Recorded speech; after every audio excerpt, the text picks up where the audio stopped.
இந்த entire experience உங்களுக்கு வந்து ஒரு பிஞ்ச் மீ மூமெண்ட் தான் இருந்திருக்கும். பட் எந்த தருணம் நீங்க வந்து ஆழமாக அப்படியே நல்லா கிழித்தீங்கன்னு சொல்லுங்க. Which moment of yours in this entire experience? இல்லை, நீங்கள் சொன்ன மாதிரி இந்த என்டையர் எக்ஸ்பீரியன்ஸே எனக்கு ஒரு ட்ரீம் வேர்ல்டு மாதிரி தான் இருக்குது. ஃபர்ஸ்ட் ஆஃப் ஆல் எல்லாருக்கும் வணக்கம். இது ரொம்ப பெரிய மேடைங்க. இந்த மேடையில் 2 பேர் இருக்காங்க, இயக்குனர் சங்கர் அவர்கள் அண்ட் த கிரேட் கமல்ஹாசன் அவர்கள். இவங்க 2 பேரும் வாழ்க்கையில் இருக்கிற எல்லா மேடையும் பெரிய மேடையெல்லாம் சந்திச்சிருக்காங்க. ஏன்னா அவங்களோட உழைப்பாலையும் திறமையாலையும் அவங்களோட விஷனாலையும் அந்த மேடையை உருவாக்கிட்டு இருக்காங்க. அப்படி ஒரு மேடை தான் இந்த இந்தியன் 2ஓட ப்ரீ ரிலீஸ் மேடை. அந்த மேடையில் எனக்கு வந்து அவங்க பக்கத்தில் சேர் போட்டு உட்காந்து வச்சது என் வாழ்க்கையில் இது ரொம்ப பெரிய மேடை, மிகப்பெரிய மேடையாக நான் ஃபீல் பண்ணுறேன். ஸோ எனக்கு இந்த இடத்த கொடுத்ததுக்கு இவங்க 2 பேருக்கும் ரொம்ப ரொம்ப thanks. It's a dream come true moment for me. And எனக்கு டைரக்டர் இந்த படத்தை கூப்பிட்டு இந்த வாய்ப்பை கொடுத்தது என் வாழ்க்கையில் 2வது முறை எனக்கு வாய்ப்பு கொடுக்குறாரு. 22 வருஷத்துக்கு முன்னாடி கூப்பிட்டு ஒரு வாய்ப்பு கொடுத்தாரு. அந்த வாய்ப்பை நான் பயன்படுத்தி என்னோட கனவையும் உழைப்பையும் போட்டு 20 வருஷம் வந்துட்டேன். இப்போ இன்னொரு வாய்ப்பு கொடுத்துருக்காரு. இந்த வாய்ப்பை வச்சு நான் அடுத்த 20 வருஷம் ஓட்டிப்பேன். எனக்கு ரொம்ப கான்ஃபிடென்ஸாக இருக்கு. ஸோ இயக்குனர் சங்கருக்கு இந்த 2 வாய்ப்பு எனக்கு கொடுத்ததுக்கு ரொம்ப ரொம்ப நன்றி. அண்ட் என் பக்கத்தில் உட்காந்துருக்கிறவர் வந்து நான் சின்ன வயசுலேருந்து கனவுல பார்த்துருக்கேன், இப்போ ரெகுலராக நேரில் பார்க்குறேன். ஆனால் வித்தியாசம் பெருசாக இல்லை. எனக்கு எப்போவுமே ஒரு கமல் சார் எனக்கு எல்லாமே. ஒரு நடிகனா நான் இங்கே இருக்கிறதுக்கான காரணம் அவர் தான். கமல் சார் நீங்கள் இல்லைன்னா ஒரு நடிகனா நான் இல்லை. அண்ட் இவங்க 2 பேரும் ஒருத்தரை நான் அறிமுகப்படுத்தினாரு, ஒருத்தர் நான் ஏன் நடிக்கணும்னு எனக்கு ஞாபகப்படுத்தினாரு.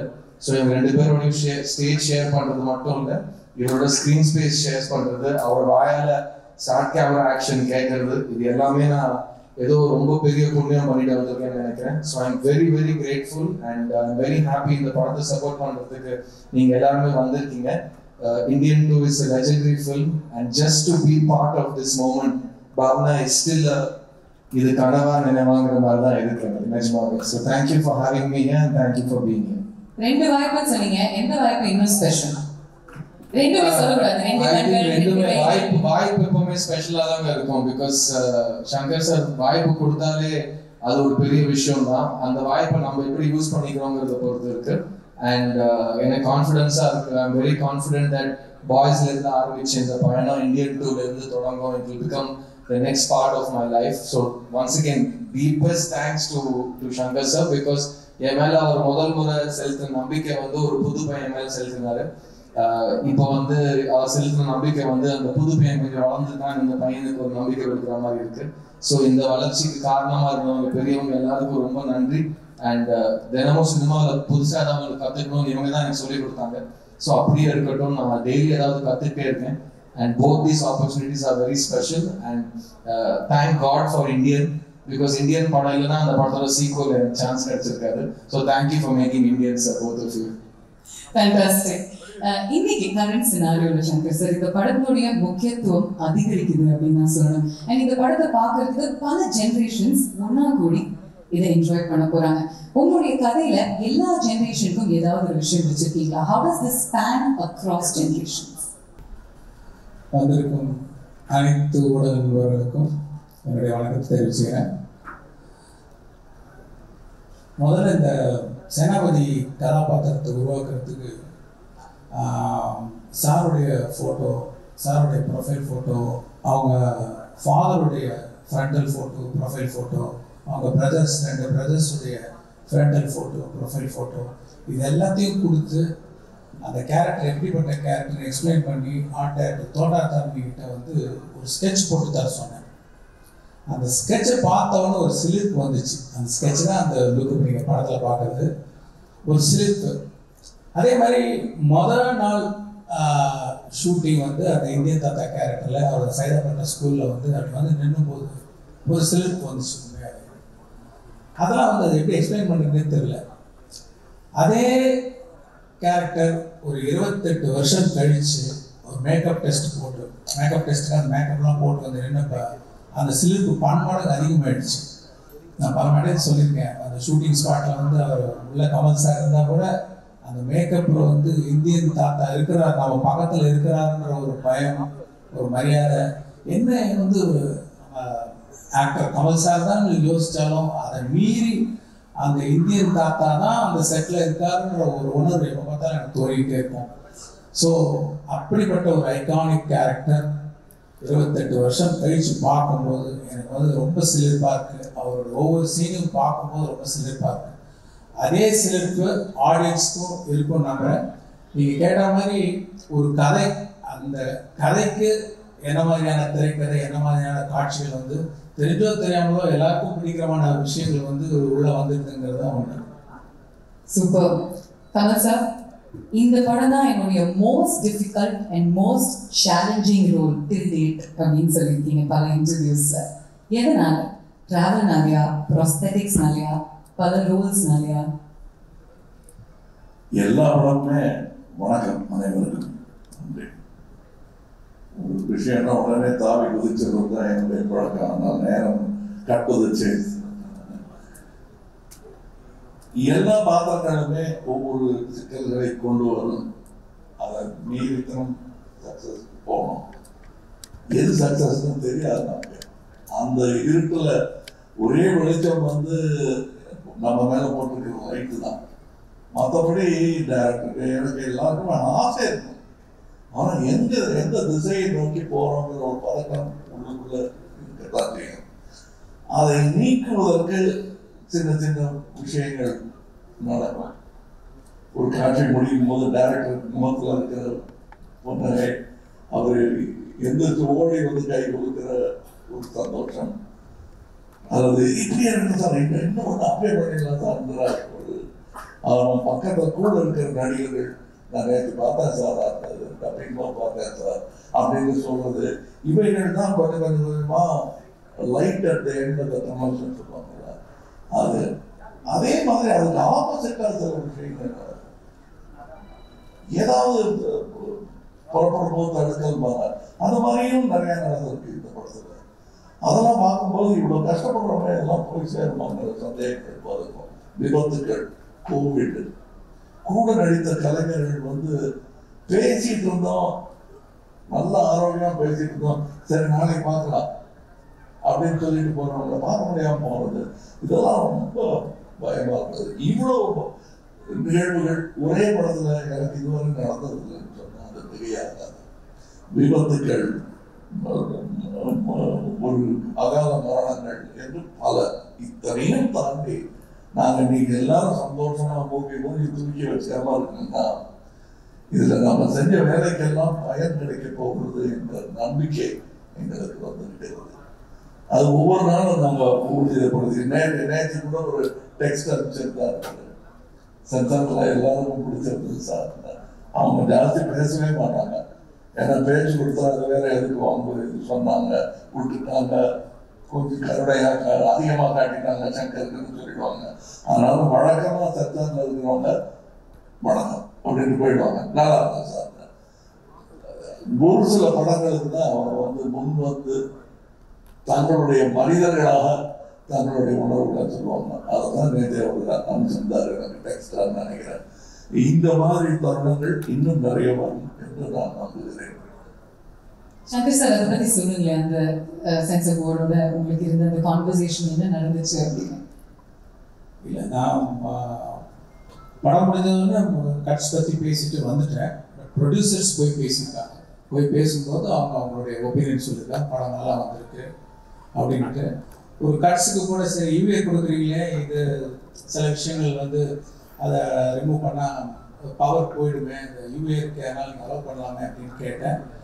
கேட்கும்போது நம்மளுடைய டீமுக்கு அவங்க சொல்லியிருக்காங்க, படம் நல்லா வந்திருக்கு, ஃபேமிலியெலாம் உட்காந்து பார்க்க போகிறாங்க, இதுக்கு எதுக்கு இது கொடுத்துருங்களேன் அப்படின்னு சொன்னாங்க. சரி, நான் கொடுத்துட்டேன். இதுதான் நடந்த விஷயம்.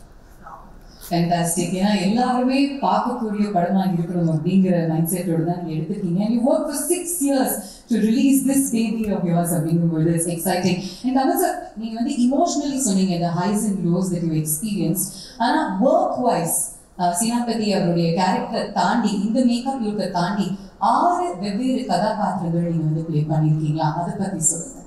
அதாவது நாங்கள் ஃபர்ஸ்ட் இந்தியன் எடுக்கும்போது அதான் தமிழ்லேயே ரொம்ப அதிகமான பட்ஜெட், பயமாவே இருந்தது, அது ஒரு குற்றச்சாட்டாகவே வைக்கப்பட்டது.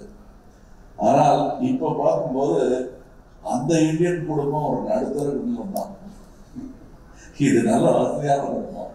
அதற்கு என்ன வசதினா வெறும் பணமாக தான் நீங்க இதில் திரட்டக்கூடிய திறமைகள், தொழில்நுட்ப கலைஞர்கள் இவங்கெல்லாம் வந்து ஒன்று நினைப்போம், அது அடுத்த படத்தில் ஏதாவது வசதி வந்து வச்சுக்கலாம் சார், நல்லா இருக்கு அந்த படத்தில் பார்த்தோம், வெளிநாட்டு படத்தில் பார்த்தோம், அவ்வளோ காஸ்ட்டாக பண்ண முடியாது. பிரிட்ஜன் தருவாய படமாக பார்க்கலாம், நம்ம கட்ட முடியாது படம் அப்படின்லாம் தோணுது. அதையெல்லாம் தைரியமாக இறங்கி செஞ்சுருக்காரு. அதாவது படம்னு பார்க்கும்போது எல்லாரும் படம் நல்லா இருக்கு, ஃபர்ஸ்ட் ஹாஃப் செகண்ட் ஹாஃப் அப்படி பேசி போயிடுறாங்க. ஆனால் எத்தனை பேருடைய உழைப்பு இருக்கிறது இல்லை. எனக்கு இதெல்லாம் பழக்கமே கிடையாது. இத்தனை வருடங்கள் நான் இருந்திருக்கிறேன். ஒரே படத்தில் இத்தனை கலைஞர்கள் பெருந்தன்மையுடன் ஒத்துழைத்து செய்வது. அதாவது சில கவிஞர்கள் எழுத மாட்டாங்க, நான் எழுதுவேன். என் நண்பர் வைரமுத்து இருக்காரு, அவர் வந்து நான் எழுதுறேன் 7-8 பேரோட நான் எழுத மாட்டேன்னு நடுவில் சொல்லிட்டு இருந்தார். என்ன மாதிரி 1-2 பேருக்கு சலுகைகள் கொடுப்பார். ஆனால் இதில் ஸ்டண்ட் மாஸ்டர் இல்லையா, வேற யார் வேறு ஹெட் ஆஃப் த டிபார்ட்மெண்ட் பல பேர் இதில் சேர்ந்து வேலை செஞ்சுருக்காங்க, நடன இயக்குநர்கள். அண்ட் அது எனக்கே ரொம்ப சந்தோஷமா இருந்துச்சு.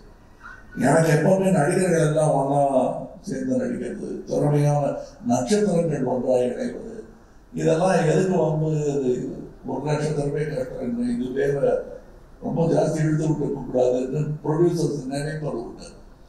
அதற்கு மாறாக இதில் எல்லா நட்சத்திரங்களும் மிக சந்தோஷப்படுறாங்க.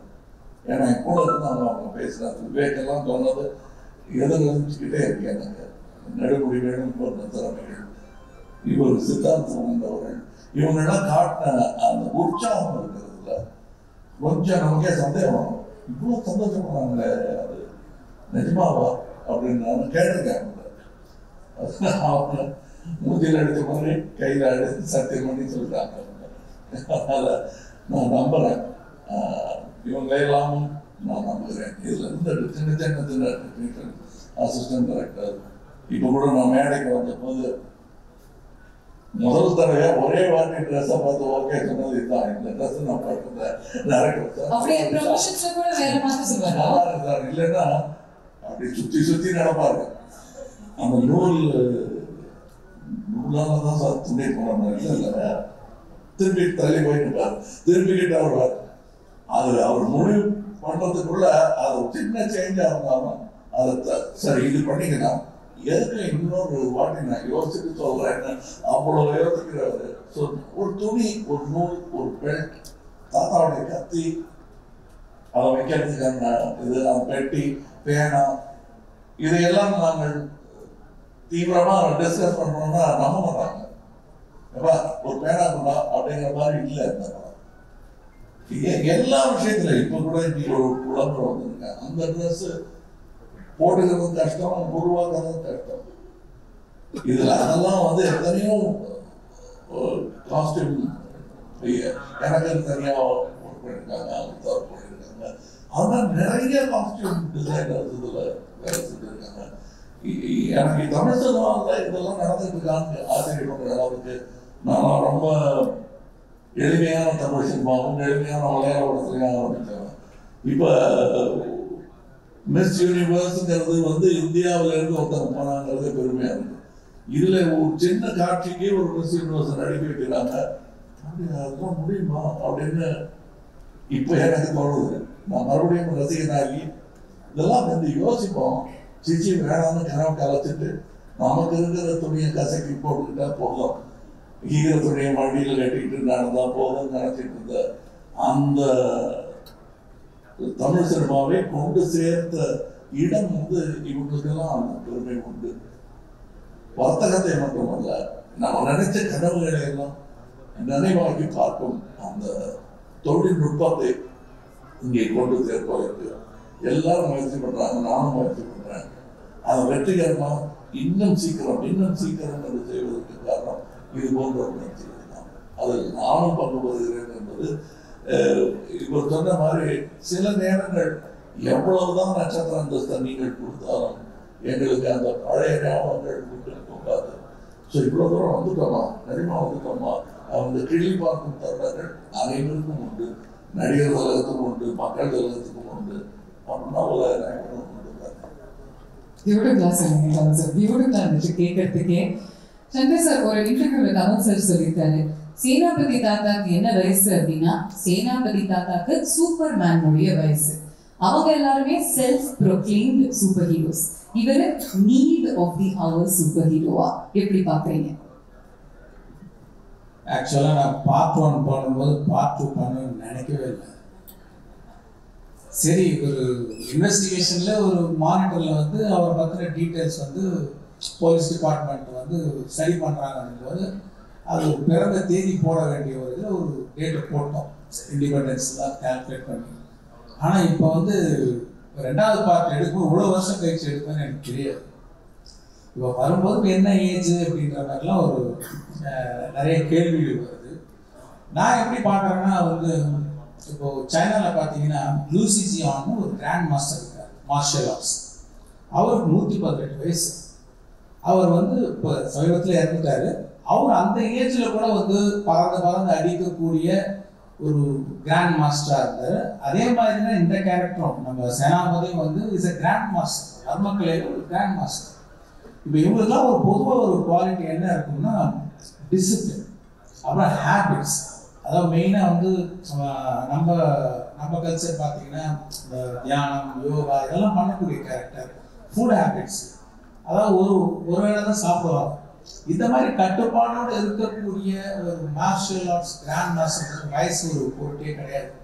அவங்க அந்த ஏஜில் இருந்தால் கூட அவங்க ஆக்டிவாக இருப்பாங்க. இப்போ பார்த்தீங்கன்னா இப்போ வந்து சூப்பர்மேனுக்கு ஏஜ் கிடையாது. அதே பார்த்தீங்கன்னா இப்போ ரயன் ஃபிளமிங்கோடைய புக்கில் வர அந்த பாண்டு கேரக்டர் இப்போ கால்குலேட் பண்ணி பார்த்தீங்கன்னா 102 வயசு. நம்ம அப்படியே பார்க்குறோம். பாண்டு அவர் நம்ம ரசிக்கணும், அந்த மாதிரி தான் நான் பார்க்கணும்னு நான் விரும்புகிறேன்.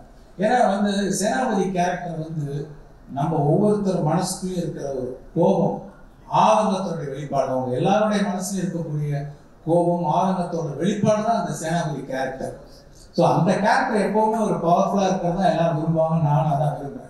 கொஞ்சம் நான் எல்லா பக்கமும் யோசிப்பேன், சரி இந்த ஏஜுக்காக என்ன பண்ணலாம் அப்படின்ட்டு கொஞ்சம் டிசைன்லாம் பண்ணி பார்த்தேன். கொஞ்சம் வழுக்க வச்சு முடியெல்லாம் கொட்டி போய் இன்னும் கொஞ்சம் சுருட்டெல்லாம் வச்சு பார்க்க என்னால் பார்க்க முடியல. எப்படி எதுக்கு இப்படி பார்க்கணும், அது ஒரு சூப்பர்மேன் கேரக்டர் மாதிரி தானே அப்படின்னு சொல்லிட்டு தான் இந்த லுக்கில் இந்த படத்தில் காமிக்கிறோம். இதில் ஒரு பெரிய அட்வான்ஸ்மெண்ட் என்னன்னா, பார்ட் 1 பண்ணும்போது அப்போ வந்து ப்ராஸ்தட்டிக்ஸ் வந்து அன்னைக்கு இருக்கிற ஸ்டேஜில் வந்து கொஞ்சம் திக்னஸ் ஜாஸ்தி. ரொம்ப கஷ்டம் சார், இப்போவும் கஷ்டம் தான், அது ரொம்ப கஷ்டம். ஏன்னா அந்த திக்னஸ்க்கு வந்து நீங்கள் சாதாரணமாக நடிச்சிங்கன்னா வெளியில் வராது.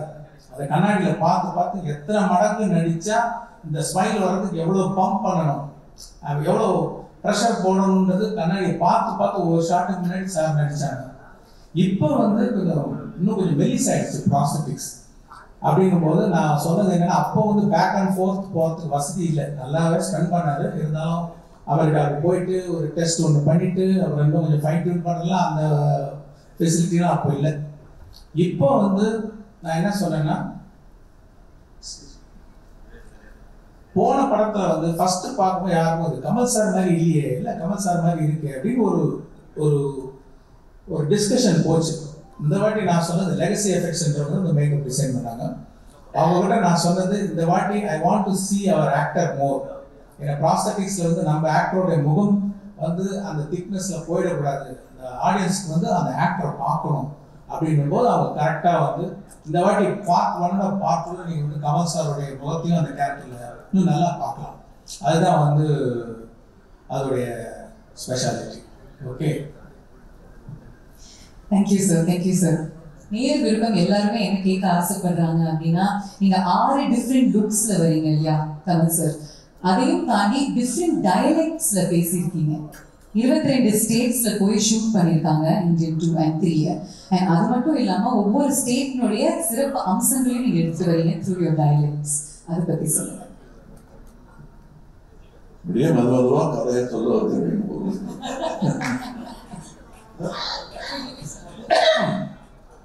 பட் உண்மை என்னன்னா, முதல்ல இந்த படத்தை பார்க்க போகிறவங்க சாதாரண ரசிகர்கள், நானும் அதான் வச்சுக்கேன். என்ன செய்ய போறாங்க? இப்போ எனக்கு பதிலாக இன்னொரு நடிகரை வச்சு ஒரு இந்தியன் 2 பண்றாருன்னு வச்சுக்கோங்க, அவரோட தம்பி வந்துட்டாங்க அப்படின்னு பண்றாருன்னு வச்சுக்கோங்க. நான் என்ன வழக்கமா சொல்லுவேன்னா, அது வயதத்தில் கூட கிடையாது. ஆனால் பார்த்துக்கோங்க, என்ன பழமொழிக்கிற ஒன்று இருக்கும். இன்னொன்று என்ன சொல்லுவாங்க, தாத்தா வருவாரு, அந்த ஓரமாக கூட்டுவாரு, அவ்வளோதானே.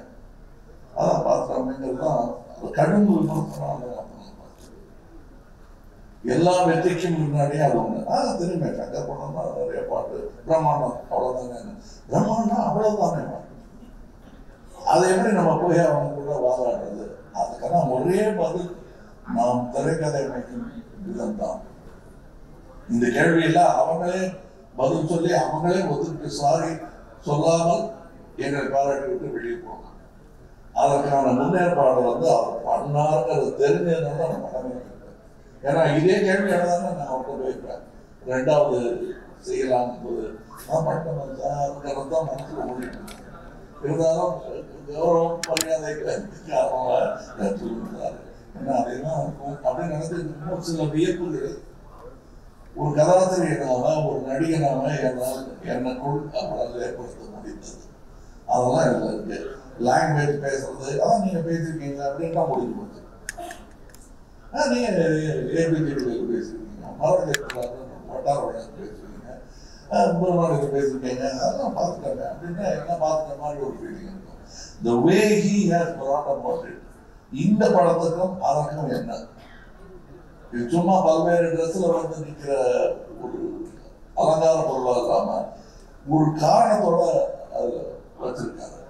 அது கொஞ்சம் கஷ்டமான விஷயம் தான். அதுவும் என்ன பண்ணிட்டாருன்னா அந்த மாதிரி வித்தியாசமான மொழிகள் வர நேரத்துல வசதியா நடிகனுக்கு வசதியா ஷாட் வைக்கலாம், கதைக்கு வசதியான ஷாட் தான் சேர்ந்தாரு.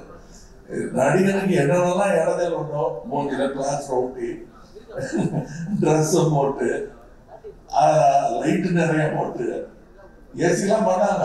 அதுக்கெல்லாம் தாண்டி இன்னும் நல்ல பல ஷூட்டிங் கேன்சல் பண்ண வேண்டியதாக உள்ளெல்லாம் எறும்பு இருந்தது சார், ஒன்றும் முடியல அப்படின்னு சொல்லி அரை மனதோட என்ன விட்டாங்க.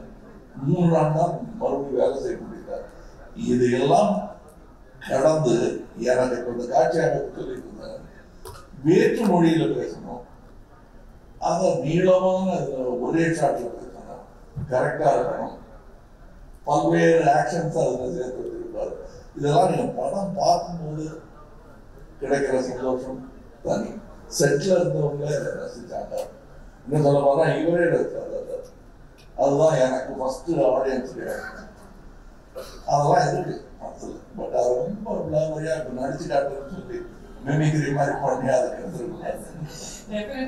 இவ்வளோ இன்டெப்த் சொல்லும் பொழுது அந்த காட்சிகளை நாங்க பார்க்கும் பொழுது உங்களுடைய வார்த்தைகள் எங்களுடைய காதில் ஒலிக்கும். We'll remember these words. அதனால இது சூப்பர்ஃபிஷியலா பார்க்க மாட்டாங்க யாருமே.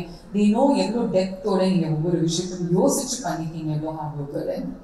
இல்ல ரசிகர்களுடைய கருணைக்கு அளவே இல்லை. பிடிச்சு போச்சுன்னா எங்களுடைய ஒரு சில பிழைகளை மன்னிச்சுட்டு நல்லா பண்ணியிருக்காரு அப்படின்றத பழக்கமான ஒரு வார்த்தை. குழந்தைய கொஞ்சம் மாதிரி கொஞ்சிடுவாங்க. அப்படித்தான் என்ன 60-65 வருஷமா கொஞ்சிட்டு இருக்காங்க. அதுக்கு என்றென்றும் நன்றி கடன் பண்றோம். ஏன்னா நான் பண்ண எல்லாமே பர்ஃபெக்டா பண்ணிட்டேன். நான் உலக சினிமாக்களை நான் பார்த்துட்டு இருக்கேன். என்னை விட சிறப்பாக நான் செய்த காட்சிகளை வேறு உருவத்தில் அவர்கள் செய்யும்போது இப்படி பண்ணிருக்கலாமே யோசிக்க வைக்கக்கூடிய இளைஞர்கள் நிறைய பேர் வந்துட்டாங்க. அதுக்கு நடுவுல என்னை அன்பின் காரணமாக மட்டுமே தோளில் தூக்கி வைத்திருக்கிறார்கள் என்ற சந்தேகம் எனக்கு ரொம்ப நாள். சூப்பர் சங்கர் சார், இவ்வளோ வருஷமா நீங்க இந்த ப்ராஜெக்ட்க்கு ஒர்க் பண்ணியிருக்கீங்க, வெவ்வேறு இடங்களுக்கு போயிருக்கீங்க, டஃப் கண்டிஷன்ஸ்ல ஒர்க் பண்ணிருக்கீங்க. கண்டிப்பா ஒரு ப்ரொடியூசருடைய சப்போர்ட் ரொம்பவே முக்கியமா இருந்திருக்கும். A few words on சுபாஷ் பேர். இந்த படம் முதல்ல வேற ஒரு ப்ரொடியூசர் பண்ணுறதா இருந்தது. அப்போ அது கேள்விப்பட்டு அவர் ஒரு சிறந்த நண்பராக பழகினார். அவர் கேள்விப்பட்டு என்ன நீங்கள் எனக்கு ரொம்ப பிடிச்ச படம் இந்த இந்தியன், இது நீங்கள் வெளியிலலாம் பண்ணக்கூடாது, எனக்கு தான் பண்ணணும் அப்படின்னு ஒரு அன்பு கட்டளை மாதிரி நான் தான் பண்ணுவேன், ப்ரொடியூஸ் பண்ணுவேன் அப்படின்னு சொல்லி விரும்பி கேட்டு அப்புறம் நான் அந்த ப்ரொடியூசர் அவங்கள்ட்ட பேசி அப்புறம் அந்த படத்தை இப்போது சுபாஷ் தயாரிக்க நம்ம படம் எடுத்துருக்கோம். இதில் சொன்ன மாதிரி இப்போ சொன்ன விஷயங்கள் இதெல்லாம் வந்து கற்பனை பண்ணிட்டாலும் அதை வந்து அந்த கற்பனையை நிஜமாக ஒரு காட்சியாக பார்க்கறதுக்கு அதுக்கு உண்டான செட்டு, அதுக்கு உண்டான மேக்கப்பு, அதுக்கு உண்டான லொக்கேஷன், அதே மாதிரி பொலிவியா போகிறதுக்கு ரொம்ப it's not an easy task. Like Bolivia போய் அந்த சாங்கை ஷூட் பண்ணுறதுலாம் தைவானில் ஷூட் பண்ணியிருக்கோம். இந்த மாதிரி இந்த கதைக்கு என்னென்ன தேவையோ அது எல்லாத்தையும் வந்து அவர் ப்ரொவைட் பண்ணலைன்னா இப்போ நான் இமேஜின் பண்ணதை அப்படியே ஸ்க்ரீனில் வந்து ட்ரான்ஸ்லேட் பண்ண முடியாது. ஐ ஹவ் டு தேங்க் சுபாஷ் sir for producing this film. ஃபன்னான ஒரு கேள்வி. இந்தியன் டூனுடைய டேக்லைனே ஜீரோ டாலரன்ஸ். செட்டில் சங்கர் சாருக்கும் கமல் சாருக்கும் எந்த விஷயத்துல ஜீரோ டாலரன்ஸ்? எங்களுக்கு ஜீரோ டாலரன்ஸ் ஃபார் தரக்குறைவு. தரக்குறைவுக்கு ஜீரோ டாலரன்ஸ் எனக்கும் உண்டு, அவருக்கும் உண்டு. இது போதும், இதை அட்ஜஸ்ட் பண்ணிக்கலாங்கிறது பண்ண மாட்டோம். ரொம்ப முக்கியமான காட்சிக்கு இப்போ ஒரு உதாரணத்துக்கு ஒரு கண்ணீர் போகிற காட்சி ரொம்ப நேரம் நடிச்சுட்டு வந்து ஒரு சின்ன ஒரு பிழையா இருக்கும். இருந்தாலும் 2 பேரும் அதை திரும்பி வருமா, அதே இடத்துல கண்ணீர் வருமா தெரியாது. ஏன்னா அது என்னையும் தாண்டிய ஒரு உணர்வு. ஆனால் 2 பேருமே அதுக்கு முயல்வோம். ஆனால் நிறைய இது இருந்திருக்கு. இன்னும் ரொம்ப இது ப்ரெஸ் மீட்டுங்கிறதுனால தற்போது சொல்லிக்கிறோங்கிறது இல்லை. நான்லாம் வந்து சத்யா ஸ்டுடியோவில் செட்டு போட்டிருக்காங்க அடிமை பெண்ணுக்கு, பர்மிஷன் கிடைக்குமா அந்த செட்டு கலைக்கிறதுக்கு முன்னாடி போய் பார்க்கணும்னு ஆசைப்பட்டிருக்கேன். அந்த மாதிரி ஜெய்ப்பூரே கொண்டு பண்ணியிருக்காங்க. அந்த மாதிரி படத்துலலாம் நடிக்க முடியுமான்னு ஏங்கிறது ஒன்று. கிட்டத்தட்ட அதை விட பிரம்மாண்டமான செட்டுல எனக்காக என் படத்துக்காக போடுறாங்க. எனக்கு நான் முதல் நாள் அந்த செட்டு இப்போது அனுபவிக்க முடியாதபடி மூஞ்செல்லாம் மேக்கப் போட்டு ஒரு அரியுது அரிக்குது, நீளமான டைலாக், இப்படி அதை அனுபவிக்க முடியாம பண்ணிட்டாங்க. சாரி சொல்லாரு, நான் தேங்க்யூ சொல்லிட்டு இருக்கேன், அவன் சாரி சொல்லிட்டு இருக்காரு. அது ஒரு செட்டு போட்டிருக்காங்க. அது யாரா இருந்தாலும் அது உள்ள வந்ததும் அப்படியே மலைத்து போற அளவுக்கு அதுக்கான பொருட்கள் மெட்டீரியல்ஸ் இந்த ஊர்ல கிடைக்கல. அதுக்காக வெயிட் பண்ணி பண்ணாங்க.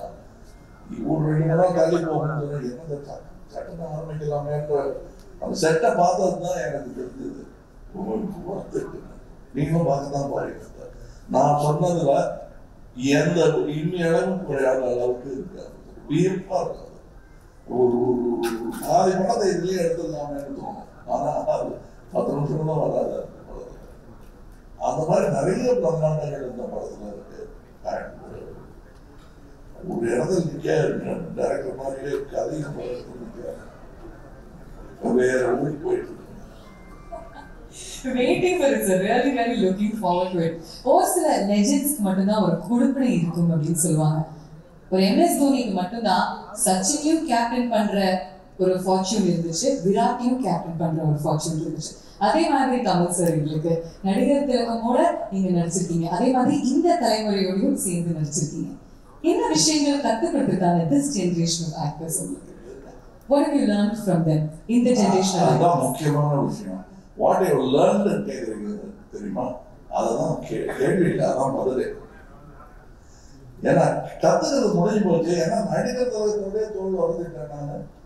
அவர் என் தோல்ல கை போட்டுட்டாரு, நான் அவர் கட்டி பிடிச்சிருக்கேன். அவர் என்ன வேணுங்கிறது வந்து கட்டுறது கிடையாது. கட்டுறது புரியாமல் இருந்ததுன்னா நான் இன்னும் தொடர வேண்டும் அப்படிங்கிறது வந்து இந்த 2ஆம் தலைமுறை 3ஆம் தலைமுறை எத்தனை தலைமுறை இருக்கோ அவங்கெல்லாம் என்னை விட அதிகமாக கனவு காண்பவர்கள். இந்த தருணத்தை எனக்கு தான் நட்சத்திர பஸ் வந்துச்சு. அதனால கொஞ்சம் என்னப்பா வண்டி லேட்டு, இதுதான் இந்த பந்தாக்கெல்லாம் பண்ணிட்டு. ஆனால் எது வேணா நான் பஸ்ல ஏறி வந்துடுறேன் சார், நான் இந்த ஷூட்டிங் அப்படின்னு கேட்ட அந்த ஆர்வம் நட்சத்திரங்களுக்கு குறையக்கூடாதுன்னு நினைக்கிறேன். அதை ஃபஸ்ட்டு கற்றுக்கணும். நான் வந்து நடிகர் தலைவர்கள் தேவன் படத்துக்கு தப்பி தவிர 7 மணி காட்சின்னு சொல்லிடாதீங்க அந்த மனுஷன்கிட்ட அப்படின்னு கெஞ்சி வேண்டாம். 7 மணி காட்சின்னு சொல்லிட்டா நல்ல செலவு செஞ்சு கிஞ்சி போட்ட சட்டையோட ஃபுல்லும் கெட்டப்பட 6:45 சேர் போட்டு வந்து உட்காந்துருவாங்க. இப்பதான் எடுத்துட்டு போங்க. அப்படிப்பட்ட ஆர்வம் வந்து நான் தேவரமன்ல பார்த்தேன். அதையும் கத்துக்கணும். இவங்களுக்கெல்லாம் இருக்கிற அந்த ஆர்வம் தனியா அப்படியே கிட்டத்தட்ட நாகேஷ் திருவிளையாடல போல கேட்டுட்டாரு. சிவன் வர்றதுக்கு முன்னாடி அது மாதிரி ஷாட் வர்றதுக்கு முன்னாடி இப்படி இவங்க அலையிறது எனக்கு பிடிக்கும். அதை பார்த்துட்டே இருப்பேன். நான் எல்லாத்தையும் கவனிப்பதற்கு காரணம் தற்காப்புக்காக இல்லை, கற்றலுக்காக. அதனால நான் கத்துக்கிறது வந்து இந்த 3 தலைமுறைகளுக்கு வந்து இன்னும் பல வாய்ப்புகள். எனக்கு கடைசியா டெர்மினஸ்ல ஒரு ஸ்டாப்புக்கு முன்னாடி வண்டி டெப்போக்கு போறதுக்கு முன்னாடிலாம் பயணம் பண்ணியிருக்கேன். அது வந்து டி.கே. சண்முகம் அவர்கள் ஒரு தலைமுறையே தெரியாது. அவங்கெல்லாம் அப்படி கலைஞர்கள் இருந்தார். கே.பி. சுந்தராம்பாள் அவர்களுடன் எனக்கு பின் வீடு. அவங்க கிட்ட போய் வெக்கமே இல்லாம பழனி அப்பா பாடி காட்டிருக்கேன். அவங்கதான் அந்த கனிமோட கேட்டுட்டு எனக்கு இட்லி சுட்டு தருவாங்க. அம்மையார்கிட்டயே ஞான இட்லி வாங்கி சாப்பிட்டவன் நான். ஞான பழம் இல்லை, ஞான இட்லி. இதெல்லாம் எனக்கு நடந்துருக்கிறத நான் வந்து அதிர்ஷ்டமா கூட நினைக்கிறேன், ஒரு பாக்கியமாக. These moments, இந்த கதைகள் கேட்கறதுக்கு we feel truly special. Thank you. And Instagramல நிறைய நான் வந்து படிச்சுட்டு இருந்தேன் என்ன மாதிரி கேள்விகள் கேட்கலாம். இன்ஸ்டாகிராம்ல சித்தார்த்னுடைய போட்டோ லாங் ஷார்ட்ல இருக்கும். நீங்க எழுதிருப்பீங்க, objects in the mirror may appear closer than they are. அதற்கான objects in the mirror are closer than they appear. Thank you. Closer than they appear. யூசுவலா அது வந்து எச்சரிக்கைக்கு எழுதியிருப்பாங்க கார்ல. இது எந்த கான்வெர்சேஷன்ல என்ன கன்வெர்ட்டர்ல எழுதுனீங்க? ஏன்னா அவர் என் மேல் காட்டும் அன்பிற்கும் அவர் மேல் நான் வைத்திருக்கும் மதிப்பிற்கும் நாங்கள் ரொம்ப நாள் கழிச்சு தான் பேச ஆரம்பிச்சோம், சந்திக்க ஆரம்பிச்சோம். So it is visual thinking. Object கிட்ட இருக்கணும். நாங்கள் எப்போது கூட இருந்தாலும் நானே கொஞ்சம் நடிகர்கள் கூட டெக்னீஷியன் கூட சேர்ந்துச்சுன்னா பேசிட்டு சளைக்காம. ஏன்னா பேசுவதற்கான சப்ஜெக்ட் சினிமாவாகிவிடும் பட்சத்தில் அப்புறம் சாப்பிடுவாங்க, ரொம்ப லேட்டாக ஆகுதுன்னு யாரும் ஞாபகப்படுத்தினாங்க. அந்த மாதிரி உரையாடல்கள் எனக்கு சுஜாதா சார் எல்லாம் மணிரத்னம், பாலகுமார், இவங்க எல்லாருமே இவரும் ஒர்க் பண்ணியிருக்காங்க. நிற்கவே நிற்காது. அந்த எல்லாம் சொல்லிட்டே நின்று பேசியிருக்கோம். சரி எல்லாருமாவது சாப்பிடாம சாப்பிடாம அப்படி பேசிட்டு இருக்காங்கிற அளவுக்கு இந்த பேச்சு. இப்போ கூட நாங்கள் மலேசியா சிங்கப்பூர் போயிருந்த ஃப்ளைட் எல்லாம் மிஸ் பண்ணிட்டோம். ஆனா அதுக்கான வருத்தங்கள் வந்து எங்களுக்கு சந்தோஷமா மாறிடுச்சு. அப்ப ஃப்ளைட் கிடையாதா, இப்போ பேசிக்கிட்டே காலையே போயிடலான்ற மாதிரி எல்லாரும் சந்தோஷமாக. அது எங்கள் ஃப்ளைட் மிஸ் பண்ண மாதிரி தெரிஞ்சிருக்காது. இல்லாத ஃப்ளைட்ல ஒரு டிக்கெட் வாங்கிட்டு சந்தோஷத்தில் இருக்கிறது. That's what I meant. I wish we were closer even long before. How does this make you feel, Sid? இந்த மாதிரி வார்த்தைகள் especially உங்களுடைய குரு கிட்ட இருந்து. வேணாம் சும்மா இவ்வளவு பேர் கேட்கல, அவர் அழ வைக்க வேண்டாம். ஓகே, சேனாபதி தாத்தானுடைய கம்பேக்கே ஒரு காஸ் ஃபார் செலிப்ரேஷன். அதை தாண்டி இந்தியன் டூல மற்ற விஷயங்களுக்கு செலிப்ரேட் என்னென்ன இருக்கு? கதை கேட்கறாங்க சார், பார்த்துங்க. இல்லை, இதில் வந்து மெயினாக நிறைய கேரக்டர்ஸ் கேமியோஸ் ஜாஸ்தி. அது எல்லாமே நல்ல ஒரு பண்பட்ட நடிகர்கள், நல்ல அனுபவம் வாய்ந்த நடிகர்கள், சிறந்த நடிகர்களை வந்து இந்த படத்தில் கேஸ்ட் பண்ணியிருக்கோம். Like Samuthirakani sir, SJ. சூர்யா, பாபி சிம்மா, தம்பி ராமையா, மனோபாலா, விவேக், அப்புறம் ரேணுகா, சித்தார்த் மெயினா, ரகுல் பிரீத் சிங், பிரியா பவானி சங்கர், நிறைய கேமியோஸ் எல்லாமே ரொம்ப சிறப்பாக நடிச்சிருக்காங்க. ஏன்னா இதில் நிறைய ஃபேமிலி விஷயங்கள் அந்த படத்தில் வருது. ஸோ எல்லா ஃபேமிலியும் வந்து எங்கேஜாக பார்க்கக்கூடிய படமாக இது இருக்குன்னு நான் நம்புகிறேன். அடுத்து பார்த்தீங்கன்னா இதில் வந்து அது பார்த்தீங்கன்னா அந்த ஒரு நடுவில் ஒருத்தர் இருக்கார். அவர் வந்து உங்களுக்கு நிறைய பேருக்கு மீடியாவுக்கு பரிச்சயமான ஒரு கேரக்டர் தான். அது ஆர்கே லக்ஷ்மணுடைய கார்ட்டூன் காமன் மேன். அவர் வந்து டைம்ஸ் ஆஃப் இந்தியாவில் அந்த கார்ட்டூன் வந்து ரெகுலராக போடுறாரு. அது ரொம்ப அந்த கார்ட்டூனில் ரொம்ப பிரபலம், ரொம்ப மிகச்சிறந்த ஒரு கார்ட்டூனிஸ்ட் ஆர்கே லக்ஷ்மண் அவர்கள்.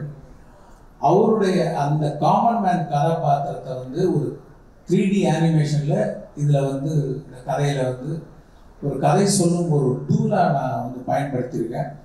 அது ஒரு புது விஷயம். அப்புறம் சொன்ன மாதிரி பொலிவியாவில் எடுத்த அந்த கேலண்டர் சாங் மிஸ் யூனிவர்ஸ், நான் வந்து இந்தியன் ஆக்டர்ஸே ட்ரை பண்ணேன், 2-3 பேரை ட்ரை பண்ணேன், கிடைக்கல, அவங்க டேட்ஸ் கிடைக்கல. அப்போது வந்து அந்த கேலண்டர் ஷூட்டுக்கு பொருத்தமாக யார் இருப்பாங்க அப்படின்னு பார்க்கும்போது அவங்களுடைய ஒரு புகைப்படத்தை பார்க்கக்கூடிய ஒரு வாய்ப்பு வந்தது. ஸோ அவங்கள ட்ரை பண்ணி பார்த்தோம். அவங்க வந்து அவங்க அக்செப்ட் பண்ணதுனால அவங்கள வந்து இந்த பாட்டில் நாங்கள் படத்தில் வருவாங்க அந்த பாட்டில். அப்புறம் மெயினாக டெக்னீஷியன்ஸ் லைக் ரவிவர்மன் ஒரு அருமையான ஒளிப்பதிவு. இப்போ சார் சொன்ன மாதிரி வியந்து பார்க்குற ஒரு செட்டெல்லாம் வந்து முத்துராஜ் ப்ரொடக்ஷன் டிசைனரோட ஒர்க்கு வந்து எக்ஸ்ட்ராடினரி ஒர்க் இந்த படத்தில் பார்க்குற. அப்படி நம்மளே ஒரு லேஸில் எக்ஸைட் ஆக மாட்டோம். ஒரு செட்டு டிசைன் அப்ரூவ் பண்ணுறதுக்கு பேக் அண்ட் ஃபோர்த் போவோம். கடைசியில் ஒன்று கொடுப்பாரு. செட்டில் வந்து பார்த்தா நம்மளுடைய எதிர்பார்ப்பை மிஞ்சக்கூடிய ஒரு அருமையான ஒரு அவுட்புட்டை வந்து முத்துராஜ் சார் கொடுத்துருக்குறாங்க. அப்புறம் தைவானில் ஷூட் பண்ணியிருக்கோம். எல்லா விட மெயினாக நம்ம கமல் சார் தான். நான் வந்து பார்ட் 1ல் சொன்னேன், லைக் ஒரு தராஸில் வந்து ஒரு பக்கம் டைரக்டர், ப்ரொடியூசர், படத்தில் நடித்த actors, cinematographer, music director, art director, அத்தனை பேரையும் ஒரு தராசில் போட்டுட்டு இன்னொரு பக்கம் தராசில் கமல் சாரை உட்கார வச்சா ஈக்குவல் ஆகிடும். அந்த அளவுக்கு ஒரு சாரோடைய ஸ்க்ரீன் ப்ரெசன்ஸ் அண்ட் பர்ஃபார்மன்ஸ் வந்து அப்படி இருந்தது. அந்த இந்தியன் ஒரு விழாவை நான் சொன்னேன். இப்போ நான் சொல்கிறேன், இப்போ தராசு இந்த பக்கம் சாஞ்சிடுச்சு. சார் வந்து எங்கள் எல்லாரையும் மிஞ்சிற அளவுக்கு அவர் வெயிட்டாக இருக்கார் அந்த படத்தில் அப்படிங்கிறத நான் வந்து நீங்கள் கேட்டீங்க. படத்தில் வேறு நான் கேட்டு சாரோடைய பர்ஃபார்மன்ஸ், சாரோடைய ப்ரெசன்ஸ், அவர் வர சீன்லாம் வந்து அப்படி ஒரு பிரமிப்பை ஏற்படுத்துது. அது ஒரு எழுதுனதுக்கும் அது ஒரு சீனாக டிரான்ஸ்ஃபார்ம் ஆகும்போது அது எந்த அளவுக்கு உயர்ந்து நிற்குதுன்றதை என்னால் பார்க்க முடிஞ்சுது. ஐ பிலீவ் நீங்களும் அதை ஃபீல் பண்ணுவீங்கன்னு நினைக்கிறேன். ஃபேண்டாஸ்டிக். கமல் சார், நீங்களும் உங்களுடைய பதிலுக்கு சொல்லிட்டீங்க அப்படின்னா அதுக்கப்புறம் பிரஸ் கிட்ட அவங்களுடைய கேள்விகள் கேட்கலாம்.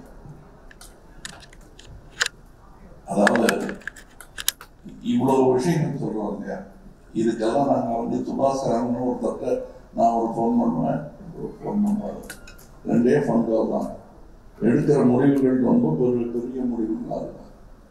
அதாவது எத்தனை நாள் தள்ளி போடலாம் ஷூட்டிங்கிறது வந்து சாமானியமான செய்தி அல்ல. ப்ரொடியூசருக்கு இப்போ வேணாம் சார், ஒரு விபத்து நடந்துட்டு புறப்படுவாங்க, ஒரு கால் போட்டு வந்துடுவாங்க.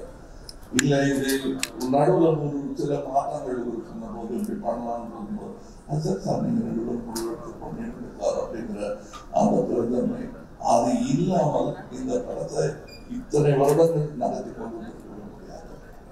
அதற்கு பிறகு என்ன பண்றது தெரியாம கோவிட், விபத்துகள், பல விஷயங்கள் எங்களை தடுமாற வைத்த போது ரெட் ஜாயின்ஸ் உள்ள பண்ணாங்க. இதெல்லாம் தான் அப்படி 3 முக்கிய கால்களை வைத்து நிற்கும் முக்காலி இது. அதை சொல்லியே ஆகணும். அது போக டெக்னீஷியன்ஸ் பேர் என்ன சொல்ல முடியாத அளவுக்கு அத்தனை பேர் வேலை பார்த்துருக்காங்க. இந்த இதுல போட்டது இல்லையா, அதுவே கம்மி இருக்காது. நம்பர் ஆஃப் நேம்ஸ் முந்தியெல்லாம் 4-5 பேர் தான் போடுவாங்க. அதோட பங்கு முடிஞ்சிடும். ஆனா இதுல எத்தனையோ பேர் வேலை செஞ்சிருக்காங்க. நான் சொன்னது சும்மா ஒரு பானை சோற்றுக்கு போடணும். ப்ரொடக்ஷன் டிபார்ட்மெண்ட்ல வேலை பார்த்துருக்கிற ப்ரொடக்ஷன் மேனேஜர்ஸ், அதுவும் சாமானியமான வேலை இல்லை, அவங்களுக்கு கொடுக்கப்பட்ட வேலைகள் தான். இவர் ட்ரெயினை கொண்டு வரணும் சொன்னார்னா அந்த ட்ரெயின் மேல அரிசி இருக்கணும், அது மேல வெள்ளக்காரங்க இருக்கணும், அது வந்து ஆசிரியர்கள் இருக்கணும். அப்படி ஒண்ணு இல்லை. இது வந்து உலக அழகி வேணும். சரி சார் கொண்டு வந்துடலாம். எங்க உலகத்துல யாரும் அடிக்கடி போகாத இடமா இருக்கணும்.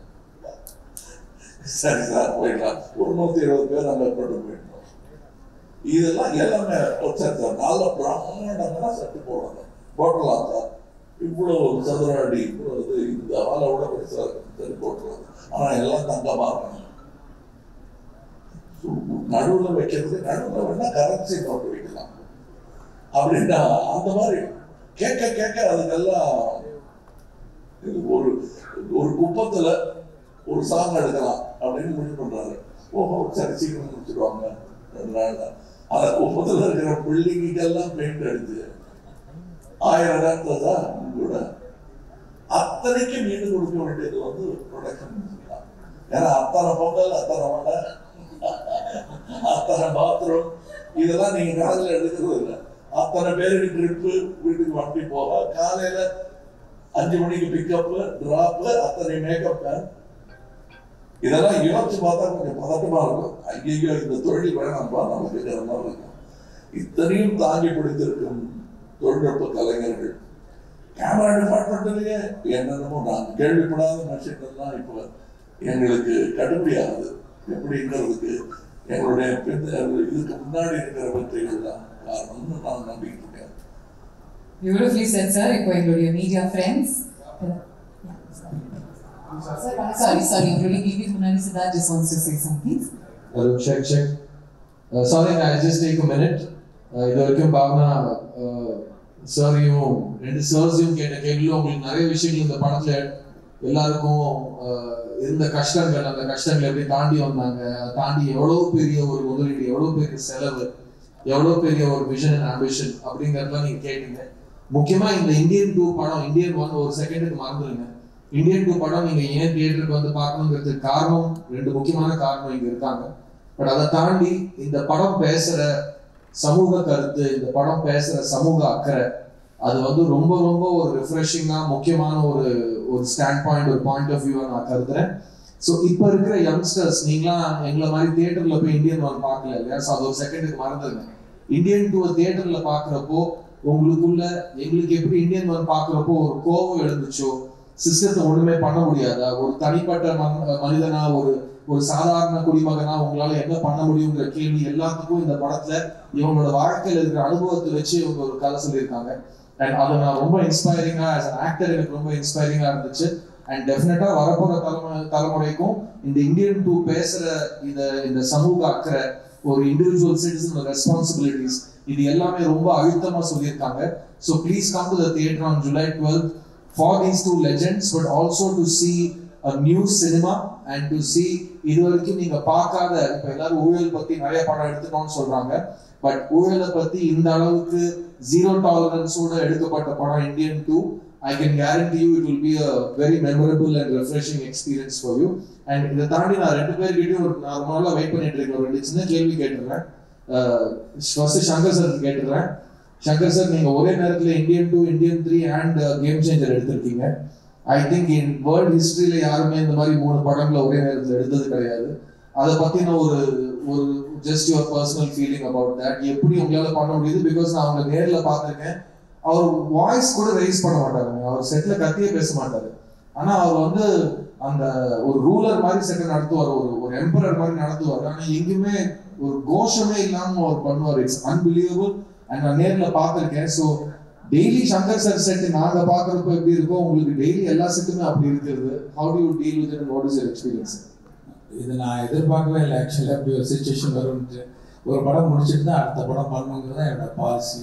ஆனால் சூழ்நிலை வந்து ஒரே நேரத்தில் 2 படம் அந்த இது வந்து 3 படமாக வர பார்ட் 3 அவர் ஆயிடுச்சு. அது சுச்சுவேஷன் வந்துருச்சு. லைக் ஓகே, நீச்சல் அடிச்சுன்னா அவனை எதிர் நீச்சல் அடிச்சு அவனுக்கு குதிச்சாச்சு. ஸோ நான் நீச்சல் அடிச்சுட்டு இருக்கேன். அதில் மெயினாக எனக்கு என்ன அட்வான்டேஜ்னா, இந்த கரோனா பீரியட்ல வந்து எப்போ வேணால் இந்தியன் எப்போ ஸ்டார்ட் ஆகும் தெரியல. ஆனால் ஒரு வேளை ஸ்டார்ட் ஆச்சுன்னா நம்ம தயாராக இருக்கணும்ட்டு இந்த கரோனா பீரியட் பூரா உட்காந்து இந்தியனுக்கு உண்டான எல்லா வேலையும் முடிச்சிட்டேன். ரைட்டிங் ஒர்க்கு, அப்புறம் ப்ராப்பர்ட்டிஸ் லிஸ்ட்டு, காஸ்டியூம்ஸு, என்னென்ன ப்ரீ ப்ரொடக்ஷன் ஒர்க் இருக்கோ எல்லாத்தையும் முடிச்சு வச்சுட்டேன். நேராக போனால் கேமரா வச்சு ஷூட் பண்ண வேண்டியதான். அந்த அளவுக்கு நான் தயாராகிட்டு அப்புறமும் எனக்கு டைம் இருந்ததுனால நான் வேறு சில கதைகள்லாம் பண்ணேன். ஸோ எனக்கு வந்து 2 படம் பண்ணும்போது இது எனக்கு பெரிய ப்ளஸ்ஸாக இருந்தது. ஏன்னா எல்லா ப்ரெப் ஒர்க்ஸும் முடிஞ்சு போயிட்டு இருந்தாலும் இந்தியனை பொறுத்த வரைக்கும் எனக்கு இன்னும் அதிகமாக டைம்ஸ் பண்ண வேண்டிய அவசியம் இல்லாமல் இருந்ததுனால என்னால் இன்னொரு படம் பண்ண முடிஞ்சது. அண்ட் நான் கமல் சார், ரீசெண்டாக நீங்கள் ஒரு இன்டர்வியூ ரொம்ப அழகாக ஒரு ஸ்டேஜில் இன்ஃபேக்ட் சொல்லியிருந்தீங்க, ரொம்ப புரிதலோட ரொம்ப அழகாக சொல்லியிருந்தீங்க. உங்களுக்கு பிடிச்ச படங்கள்ல உங்களுக்கு சில பேருக்கு ஃபர்ஸ்ட் ஹாஃப் பிடிக்கும், செகண்ட் ஹாஃப் பிடிக்கும். அப்படி பாக்குறப்போ எனக்கு பிடிச்ச செகண்ட் ஹாஃப் இந்த இந்தியன் 3 அப்படின்னு அந்த காரணத்துக்காக நான் இந்தியன் 2 ரொம்ப எக்ஸைட்டா பண்ணேன். நீங்க சொன்னீங்க அது வந்து சினிமா புரிதல் இல்லாதவங்க சில பேர் எப்படி புரிஞ்சுட்டு இருக்காங்களோ அவங்களுக்கு இந்தியன் 2 பிடிக்கல அப்படின்ற மாதிரி அவங்க ஒரு ரெஃபரன்ஸ் எடுத்துட்டு இருக்காங்க. அவங்களுக்கு மட்டும் இல்ல, ஜெனரலாவே இதை கொஞ்சம் இன்னும் அழகா இன்னும் அவங்களுக்கு புரியுற மாதிரி சொல்லிட்டீங்களா? 6 வருஷம் டைரக்டர்கிட்ட எந்த குறையும் இல்லாம நான் நல்லபடியா வேலை செஞ்சுட்டு இருந்தேன். ஒரே பிரஸ் மீட்ல என்ன அவர் போன்ல கூப்பிட்டு என்ன சார் இப்படி பண்ணிட்டீங்கன்னு வருத்தப்படுற அளவுக்கு ஆயிடுச்சு. அதாவது உங்களுக்கு 3ஆம் பாகம் ரொம்ப பிடிக்கும்னு சொன்னது இது. குழந்தைகள் கிட்ட கேட்கக்கூடாத கேள்வி. அம்மா பிடிக்குமோ அப்பா பிடிக்குமோ, 2 பேரும் இல்லைன்னா குழந்தையே கிடையாது. அது நீங்க என்ன வச்சுக்கோங்க, இது 2ம் ஒரு பாகம் தான். எனக்கு இது பிடிக்குது, ஒரு சீன் பிடிச்சிருக்கு அப்படின்னு நான் சொல்லிட்டா அதனால மற்ற சீன்லாம் எனக்கு பிடிக்கலைங்கிற அர்த்தத்தை நண்பர்கள் எடுக்க முடியாது. நல்ல நண்பர்கள், நல்ல விமர்சகர்கள் அந்த அர்த்தத்தில் அதை எடுத்துக்க முடியாது, எடுத்துக்க கூடாது என்பதுதான் என்னுடையது. நல்லா வந்திருக்கு. எனக்கு இன்னும் ஆர்வம் என்னன்னா, இந்தியன் 3 இப்பதான் ஜூலை 10 ரிலீஸ் முடிவாயிடுச்சு. எனக்கு இந்தியன் 3 ரிலீஸ் டேட்டு நோக்கி ஓடிக்கிட்டு இருக்கேன் மனசு. அதை நீங்க யாரும் தடுக்க முடியாது, டைரக்டரே தடுக்க முடியாது. நானா எடுக்க சொன்னேன் 3 எடுத்துட்டீங்க. எனக்கு இப்போ அது மேல ஆசை வந்துருச்சு. அதுக்கு நான் என்ன பண்றது? அதான் நாங்கள் ஃபர்ஸ்ட் சாம்பார் தான் பிரமாதமா இருந்தது, இல்லைங்கள ரசமும் நல்லதா இருந்தது. பாயசத்தை நோக்கி என் மனசு பாய்கிறது என்றால் அதற்கு நீங்க என்னை கோவிக்க கூடாது. இதான் உண்மை. இன்னும் நான் இந்த பிரஸ் மீட்டை வந்து இந்தியன் 3 பிரஸ் மீட்டா ஆக்க விரும்பல. ஏன்னா எனக்கு பிடித்த சம்பவங்கள் நிறைய அதிலும் இருக்கிறது, இதிலும் இருக்கிறது. இந்தியன் 2 இந்தியன் 3 எது பிடிக்கும் நீங்க என்ன கேட்டீங்கன்னா, எனக்கு இந்தியன் 4 தாங்க பிடிக்கும். ஏன்னா இந்த பாயசத்தை ஆல்ரெடி எனக்கு ருசி காமிச்சாங்க, கொடுத்துட்டாங்க. இந்தியன் 4 நான் இருப்பேன், அந்த ருசியை சீக்கிரமா காமிச்சிருங்க, சந்தோஷமா இருக்குங்கிற ஒரு நம்பிக்கை தான். அங்க சுபாஸ்கரன் அவர்கள் பேனா கேப்பை தொடர்ந்து செக் புக் கொண்டு வாங்க சைன் பண்றது எனக்கு தெரியுது, மனசு ஞான திருஷ்டியில தெரியுது. இப்போ வர்மக்கலை இவர் கையாளுவாருன்னு நினைக்கிறேன். சைலன்ஸ் அப்படின்னு சொல்லிட்டு டைம் ஃபார் யுவர் क्वेश्चंस. எங்களுடைய வணக்கம் சார். வணக்கம் சார். சார் நம்ம வந்து கொஞ்சம் ஏன் சொன்னீங்கன்னா உங்களுக்கு தெரியும். அட்லீஸ்ட் எங்க இருக்கீங்க லைட் போட முடியுமா? கொஞ்சம் ஹவுஸ் லைட்ஸ் சார். நம்ம நாமக்கல் கவிதை சொன்ன மாதிரி கத்தியின்றி ரத்தமின்றி யுத்தம் வருதுன்னு சத்தியாகிரக பாணியில் தான் நம்ம வந்து சுதந்திரம். இந்த படத்துல வந்து நான் வந்து காந்தி வழியில போறோம், நீங்க போங்க, நான் வந்து நேதாஜி வழியில போறேன் அப்படின்னு சொல்லி நீங்க சொல்றீங்க. இன்றைய சூழ்நிலை, இன்றைய காலகட்டம், சமூகம், இன்றைய அரசியலுக்கு எதிராக நம்ம வந்து நேதாஜி வழியில போகணுமா, அந்த கோபத்தையும் அந்த இதையும் எடுக்கணும்னு தான் சொல்ல வருதா, அப்படி வரணும்னு நீங்க நினைக்கிறீங்களா? அதாவது நம்ம கலைஞர்களாக எல்லா காலகட்டத்தையும் தொட்டு பார்க்கலாம், கவிஞர்களாக எல்லா உணர்வுகளையும் உணர்ந்து பார்க்கலாம், தப்பு இல்லை. அதுபடிதான் வாழணுங்கிறது இல்லை. இது வந்து ஒரு கலை படைப்பு. ரௌத்ரம் பழகு என்று பாரதியார் சொல்லிட்டதுனால எல்லார்கிட்டையும் பழக வேண்டியதில்லை. அந்த மாதிரி இந்த நேதாஜியின் வீரத்தை ஒட்டுமொத்தமாக மறக்க வேண்டிய அவசியம் கிடையாது. நமக்கு காந்தியின் பொறுமையை ஒட்டுமொத்தமாக இழக்க வேண்டிய அவசியமும் நமக்கு கிடையாது. இது ரெண்டையும் எப்படி கம்பைன் பண்றதுங்கிறது யோசிக்கணும். நேதாஜியின் வீரம் என்பது வெட்டுக்குத்து மட்டும் இல்லைங்க. அந்த பயணம் பாருங்க, அந்த பட்டினி பாருங்க, அந்த திரட்டல், ஒன்று திரட்டல், அந்த திறமை எந்த விதத்திலும் நம்முடைய தலைவர்களை ஒருத்தர் பிடிக்கும் ஒருத்தர் பிடிக்காதுன்னு சொன்னது இந்த பார்ட் 2 பார்ட் 3 வந்துதான் வரும். ஏன்னா அவர் இல்லாம இந்த சுதந்திரம் கிடைச்சிருக்காரு. காந்தி மட்டும்தான் வாங்கி கொடுத்தாருங்கிறதே என்னால் நம்ம பல்முனை தாக்குதல், அது தாங்க முடியாம வெள்ளக்காரன் ஓடி கொண்டுதான் உண்மை. ஒரு பக்கம் வன்முறை தாக்குதலும் இருந்தது, ஒரு பக்கம் அஹிம்சை தாக்குதலும் இருந்தது, சட்டபூர்வமான தாக்குதலும் இருந்தது. அத்தனைக்கும் மேலாக மக்கள் குரல் மேலே எழுந்தது. அது எனக்கு இந்த படத்தை பத்தி இவர் சொல்லும் போது எல்லாரும் இந்த பேன் இண்டியன் பிலிம்களா இது அப்படிங்கிறாங்க. Pan Indian thought, pan Indian குற்ற உணர்வு, பேன் இண்டியன் கடமை உணர்வு, பேன் இண்டியன் வீரம். தேவையான நேரத்தில் இது எல்லாம் ஒன்றாய் குவிக்க வேண்டிய கடமை நமக்கு இருக்கிறது. அதனால இந்த படம் இதை மட்டும்தான் சொல்லுகிறது என்று நினைக்கக்கூடாது. நம்ம ஒரு ப்ரூஸ்லி படம் பார்க்கறோம்னா வெளியே வந்து உங்க மாமா மச்சான் மூஞ்சில மீதின்றதல்ல அதோட கருத்து. அது அப்படி பாருங்க, ஒரு கலையை எப்படி எல்லாம் கொண்டு போய் நான் ரசிச்சுட்டு வீட்டுக்கு வந்து எல்லாரோடய உட்காந்து சந்தோஷமா விருந்து சாப்பிட்டு அதை விமர்சனம் கொடுத்த வேண்டும். இது ஒரு கலை படைப்பு. இதில் உங்களுக்குள் இருக்கும் வில்லனை சுட்டி காட்டுவதுதான் படத்தில் வரும் வில்லனை. எல்லாருமே ஒரு வில்லன் இருக்கு. ஒரு ஒரு கான்சியன்ஸ் வேணாம் செய்யாதேன்னு நீங்க தவறுகளே செய்யும் பொழுது ஒரு குரலுக்கு நீங்கள் செவிசாய்க்க மறந்ததுனால்தான் அந்த தவறை எடுத்துருக்கோம். தடிக்கு விடுறதுல இருந்து தற்கொலை பண்ணிக்கிறதுல இருந்து எதை எடுத்துக்கிட்டாலும் நீங்க உங்கள் மனசில் சொல்லிக்கொண்டே இருக்கோம் ஒரு நியாயமான குரல், வேண்டாம் அதை செய்யாத. நல்லது செய்யும் போதும் பல சிக்கல்கள் நமக்கு வரும்போது இல்லை செய்யுன்னு அப்படி சொன்னதுனாலதான் சங்கர் பார்த்து எடுக்கிறாரு. உள்ள ஒரு குரலை சொல்லிக்கிட்டே இருக்கு அவருக்கு. வேண்டாம் இந்த விஷப்பரீட்சை எதுக்குன்னு கூட 4 பேர் சொன்னா கூட அதை விஞ்சி அந்த கருத்தை ஏற்றுக்கொள்ளுது. அது மாதிரி வன்முறை நமக்குள்ள இருக்கும். கோபம், நாக்க வெட்டணியா அப்படிங்கிறதெல்லாம் செஞ்சு பார்க்க கூடாது, சொல்லி பார்க்கலாம், செஞ்சு பார்க்க கூடாது. அந்த மாதிரி கலையில் அதை சொல்லி காட்டுவது தானே தவிர ரொம்ப சீரியஸா நீங்க எடுத்துக்கூடாது வன்முறை ஏற்படுது. சார் இந்த கேள்வி உங்களுக்காக. After Indian two trailer release ஆன பிறகு சோஷியல் மீடியாவில் வந்து கிடைச்ச ரிவ்யூஸை எப்படி பார்க்குறீங்க? ப்ளஸ் 90s கிட்ஸ் வந்து இந்த படத்தை அதாவது பார்ட் 1 ரீவிசிட் பண்ணிட்டு வரணுமா வேணாமா? இல்லை, சோஷியல் மீடியா வந்து அதை நம்ம அக்செப்ட் பண்ணி தான் ஆகணும். ஏன்னா அதில் வர நல்ல விஷயங்கள் எடுத்துக்கணும், நெகட்டிவிட்டி சில தேவையில்லாத விஷயங்கள் நம்ம அவாய்ட் பண்ணிக்கணும். மெயினாக சோஷியல் மீடியாவில் வந்து நெகட்டிவான விஷயங்கள் வரும்போது அதோடைய யூசர் நேம் அந்த ப்ரொஃபைல்குள்ளே போய் பார்த்தா அவங்க யாருன்னு தெரியுது. ஸோ அதை வந்து எந்த அளவுக்கு உண்மை இருக்கா இல்லை வந்து வேணும்னுட்டு நெகட்டிவிட்டி பரப்புறாங்களான்றது புரிஞ்சுக்க முடியுது. ஸோ அதை நம்ம அண்டர்ஸ்டாண்ட் பண்ணிட்டு அதை எப்படி பேலன்ஸாக எடுத்துக்கணுன்றது புரியுது. அடுத்தது என்ன கேட்டீங்க? இந்த படத்தை ரீவிசிட் பண்ணிட்டு வரணுமா, அதான் இந்தியன் 1 வந்து ரீவிசிட் பண்ணணுமான்னு கேட்டேன்.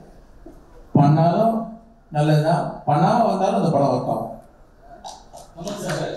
சங்கர் சார் உங்களுக்கு ஒரு கேள்வி. சொல்லுங்க. இந்த மாதம் 30ஆம் தேதி வந்தால் ஜென்டில்மேன் ரிலீஸ் ஆகி 31 வருஷம் நிறைவடையும். 31 வருஷத்துல உங்களுடைய நிறைய ஆசைகள் நிறைவேறியிருக்கும். நிறைவேறாத ஆசைகள் ஏதாவது பட்டியல் சொல்ல முடியுமா? நடிகர் கழகத்தை இயக்காதது உட்பட. இல்லை, அது நிறைய இருக்குங்க. வந்து நிறைவேறாததை விட நிறைவேறதை நினைச்சு நான் ரொம்ப சந்தோஷப்படுறேன். அது மெயினாக வந்து கமல் சாரோட 2 படம் பண்ணிட்டா இப்போ ஒரு 3 படம் ஆயிடுச்சு. வேற என்னங்க வேணும்? நிறைவேறதை வச்சு நான் சந்தோஷப்படுறேன். கமல் சார் இந்தியன் ஃபர்ஸ்ட் பார்ட்ல வந்து உங்களுக்கு 3 ஜோடி இருந்தது. இந்த 3 அழகான ஹீரோயின் இருந்து உங்களுக்கு ஜோடி இல்லை. அதாவது என்னுடைய ஜோடி அப்படிங்கிறது வந்து ஒரு பெண்ணாக தான் இருக்கணும்னு இல்லை. ஏன்னா காரணம் கல்யாணத்தோட முடிஞ்சு போயிட்டாரு வாழ்க்கை. ஒரு இளைஞன் அப்படிங்கிறதோட முடிஞ்சு போயிடாது. இப்ப எல்லாருமே தாத்தா வராதுன்னு சொல்றத சந்தோஷமா ஏற்றுட்டு இருக்கேன். அதுக்கு முன்னாடியே வித்து போட்டவரு சங்கர் அவருக்கு நன்றி சொல்லணும், மணிரத்னத்துக்கு நன்றி சொல்லணும். 30 வயசு 35 வயசுக்குள்ள என்னை இந்த மாதிரி வேஷங்கள் போட்டதுனால வயோதிக பயம் என்பதை இந்த இருவரும் வைத்தியம் பண்ணி நீக்கிட்டாங்க. இதுக்கு இதை விட பெரிய பயம் இருக்கதான் நான் எனக்கு எதுவுமே இருக்க முடியாது. ஐயோ இந்த மாதிரி இளவட்டங்கள்லாம் வர்றாங்களே, சுத்தி நான் ஒரு மரத்தை சுத்தினா 3 மரத்தை சுத்தி ஆடுறாங்க இருந்தாலும் அப்படிங்கிற பயமெல்லாம் இல்லாமல் பெருந்தன்மையுடன் they made me age gracefully in my mind. அதனால எனக்கு ஜோடி இல்லை, நீ உங்களுக்கெல்லாம் நல்லா ஜோடியை பார்த்து கல்யாணம் பண்ணி தலையெல்லாம் அரிசி அளவுக்கு அச்சதை போட்டு இதெல்லாம் பார்க்கணும்னு ஆசை பரவழைச்சிட்டாங்க. அதுக்கு நன்றி தான் சொல்லணும். ஜோடி இல்லையான்னு எத்தனை நாள் தான் வருத்தப்பட்டு இருக்கிறது. ராமானுஜ ஆச்சாரியோடைய ஜோடி அந்த திருவரங்கம் தான். என்ன திடீர்னு பத்தி பேசுறாரு? நான் எல்லாம் பேசுறேன். அது அவருக்கு ஜோடி இல்லையே அப்படின்னா அதெல்லாம் ஒரு வாழ்க்கையில் ஒரு கட்டம். அதை நான் ரொம்ப ரசித்தேன். இதில் எனக்கு ரொம்ப பிடிச்சிருந்தது இந்த படத்தில். அதை போய் எத்தனை பாட்டு, எத்தனை டான்ஸுலாம் கேட்டுக்கலாமா, எத்தனை குத்து, எத்தனை அதில் எத்தனை சத்து நீங்கள் படத்தை எழுதிங்க அப்படின்னு கேட்டால் தான் சந்தோஷமா இருக்கு. நீங்க ஒரு செக்யூர் ஆக்டர்னு கேள்விப்பட்டிருக்கீங்கல்ல, இவ்வளவு செக்யூர் ஆக்டர் நான் உலகத்துல பார்த்தது கிடையாது, பார்க்கவும் மாட்டேன். அவர் இருக்கிற ஒரே காரணத்துக்காக தான் நான் ஷூட் பண்ண எல்லா ஷாட்டும், நான் பேசின எல்லா வசனமும் படத்துல இருக்கு. அவர் அவ்வளவு செக்யூரான ஒரு actor. So please in every way Kamal sir மாதிரி ஒரு கோ ஆக்டர்லாம் it's impossible to see. Because அவர் சினிமா தான் ஃபர்ஸ்ட் பெடஸ்டல்ல வைக்கிறாரு, நம்ம வச்சுக்கவே மாட்டார். அதுதான் அவரோட மிகப்பெரிய பெருந்தன்மை. Thank you Kamal sir for the democracy you brought to this set. Thank you so much. எனக்கு மட்டும் ஒரு படத்தில் நடிச்சவங்க எல்லாருக்கும் அவர் டெமோக்ராட்டிக்காக இருந்திருக்காரு. அண்ட் செட்டு வந்து ஒரு நியூ கமர்ஸோட செட் மாதிரி இருந்தது. It's unbelievable. So thank you sir. Sir பொதுவாக படங்கள்ல வசனங்கள் இருந்தாலே வந்து அரசியல் வசனங்கள் இருந்தாலே அதுக்கு நிறைய சென்சார் கொடுப்பாங்க. ஸோ இந்தியன் டூக்கு எத்தனை கட்டில் வந்து சென்சார் கொடுத்துருக்காங்க சார்? நீங்கள் ஆல்ரெடி வந்திருக்கு. அது என்னென்ன கட்டு வந்து டயலாக் கட்ஸ் வந்துச்சு, கெட்ட வார்த்தைகள்லாம் வந்து நீங்க சொன்னாங்க. சில கிளாமராக இருக்கிற சில இதெல்லாம் கொஞ்சம் இது பண்ண சொன்னாங்க, லைக் கொஞ்சம் அவுட் ஃபோக்கஸ் பண்ண சொன்னாங்க. இவருக்கு நான் பதில் சொல்றதா நினைச்சிட வேண்டாம். சென்சாரோட எனக்கு எப்பவுமே ஒரு பேச்சுவார்த்தை நடந்துகிட்டே இருக்கும். நல்லபடியாக தான், ஒன்றும் இல்லை. நான் சின்ன பிள்ளையா இருக்கும்போது ஸ்கூலில் நிறைய கெட்ட வார்த்தை கவிதைகள் எழுதிட்டேன்னு ஒரு கம்ப்ளைண்ட் வந்தது வீட்டுக்கு. அது இதுலேருந்து தப்பிக்கவே முடியாது, என்னை விட்டு துரத்திடுவாங்க பயத்தில் இருக்கேன். தாமனாரம் ஊர்ல இருந்து வரவழைச்சிட்டாங்க எங்கள் அம்மா. இவர் அதெல்லாம் எடுத்து பார்த்தாரு, என்ன எழுதியிருக்கேன். தமிழ் சந்தம் மோதி தலையன் சீரம் சரியில்லை. நான் ஃபர்ஸ்ட் அதான் பாட்டெல்லாம் நல்லா இருக்கு, தலையும் சரியில்லை. இல்லை இது கெட்ட வார்த்தையெல்லாம் எழுதியிருக்கேங்க. ஒன்று நீ டாக்டருக்கு படி, இதெல்லாம் பாடமா மாறிடும் அப்படின்னாரு. நீ என்னென்ன வார்த்தைகள் வெளிப்படுத்திருக்கியோ இதெல்லாம் டாக்டருக்கு படிச்சேன்னா அது பாடமா மாறிடும் இல்லையா? உறுப்புகள் பெயரெல்லாம் அவங்க சொல்லியிருப்பாங்க, அவ்வளவுதான் கெட்ட வார்த்தை, வேற என்ன கெட்ட வார்த்தை? இல்ல ஆண் மக்கள் தாங்கள் செய்ய முடியாத தொழிலை பெண்கள் செய்யும் அந்த பொறாமையில அவங்க அந்த தொழிலை இழிவா பேசுறது தான் கெட்ட வார்த்தை. இவங்களால செய்ய முடிஞ்சிருந்தா அது கெட்ட வார்த்தையாவே மாறி இருக்க. இவ்வளவுதான். இந்த கெட்ட வார்த்தைங்கிறதுக்கு வந்து நான் சென்சாருக்கு விடுக்கும் தூது. இது கலைஞன் ஒரு ஜெயகாந்தன் மாதிரியான இருக்கிற ஒரு எழுத்தாளர் தன் கதையை, தன் கேரக்டரை ஆழ பதிவு செய்வதற்கு இந்த கெட்ட வார்த்தைகள் மிகவும் பயன்படும். கெட்டதையும் நல்லதையும் பக்கத்தில் வச்சாதான் இது உப்பு இது காரம்னு தெரியும். அதனால சென்சார் கிட்ட நான் விடுக்கும் வேண்டுகோள், இந்தியன் படத்துக்கு இல்லை, அதான் முடிச்சு சர்டிபிகேட் வாங்கிட்டு நினைக்கிறேன். நான் விடுப்பது இனி எழுதவிருக்கும் படங்களுக்கு. ஏன்னா நீங்க தடுத்துட்டதுனால என் பிள்ளைகள்லாம் தெருவில் கெட்ட வார்த்தை கேட்காம தப்பிச்சிருப்பான்.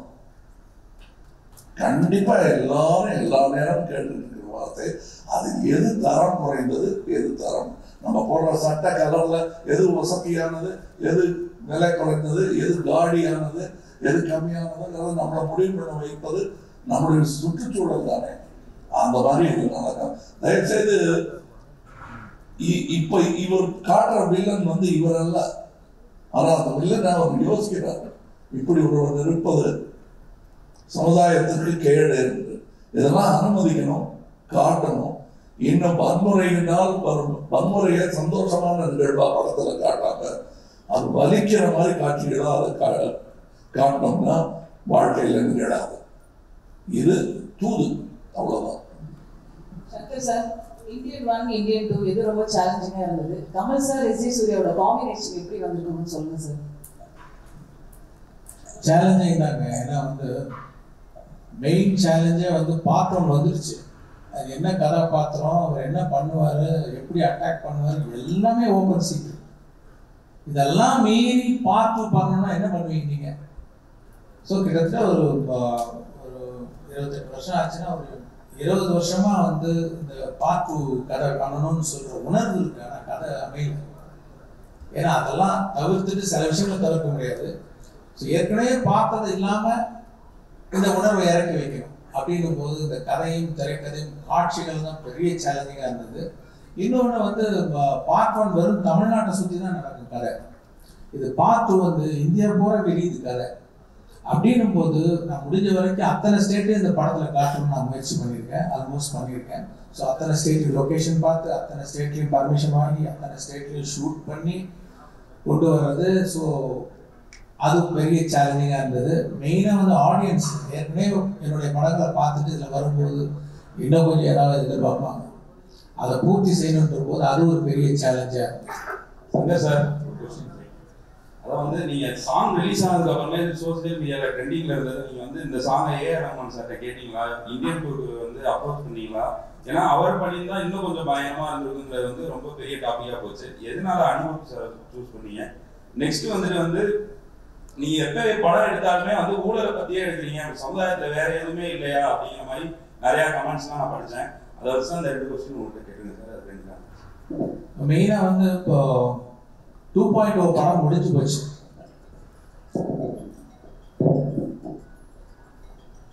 2.0 படம் முடிஞ்சு போச்சு.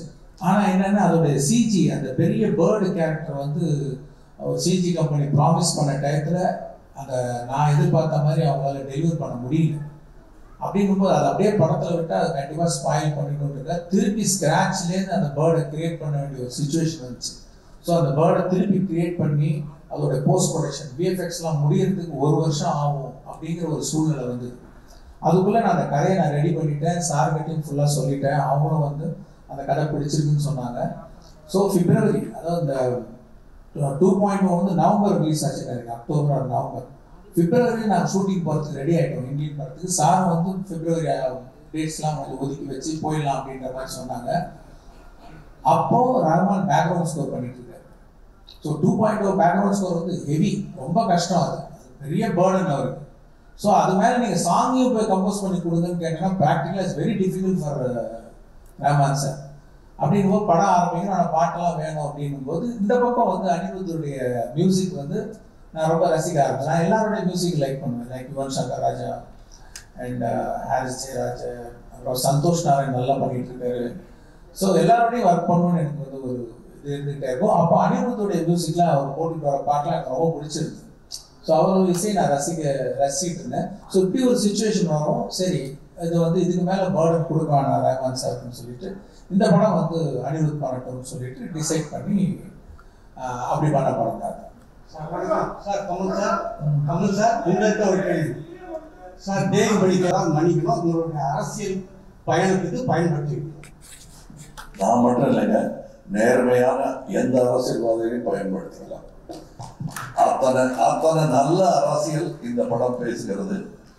அதாவது பேன் இண்டியன் படமான்னு கேட்குறாங்க, கதாநாயகனே பேன் இண்டியன், அந்த கதையே பேன் இண்டியன். இந்தியா தான் கதாநாயகி யாரும் இல்லையேன்னு கேட்டாங்க. பாரத மாதா தான் கதாநாயகி, அப்படி பார்த்துக்கிறாங்க. அது ஒரு தாய் மகனுக்கு உண்டான பாச கதையாக கூட இருக்கலாம். அது அவ்வளவு விஷயங்கள் இருக்கு. கண்டிப்பாக இது அரசியல் புரிதலும் உணர்வும் மக்களுக்கு வர வேண்டும் என்னும் ஒரு எண்ணத்தை மனதில் வைத்து எடுக்கப்பட்ட படம் தான். எனது கட்சிக்கு மட்டுமல்ல, அனைத்து கட்சிகளுக்கும் நல்ல யோசனை சொல்லக்கூடிய விஷயங்கள் இந்தியன் டூவில் இருக்கிறது. அதாவது மற்றவங்களாம் வந்து படம் பார்க்க வைக்கிறதுக்காக சொல்லல, நல்ல அரசியல் பண்ண வைப்பதற்காக சொல்லுகிறேன். நன்றி.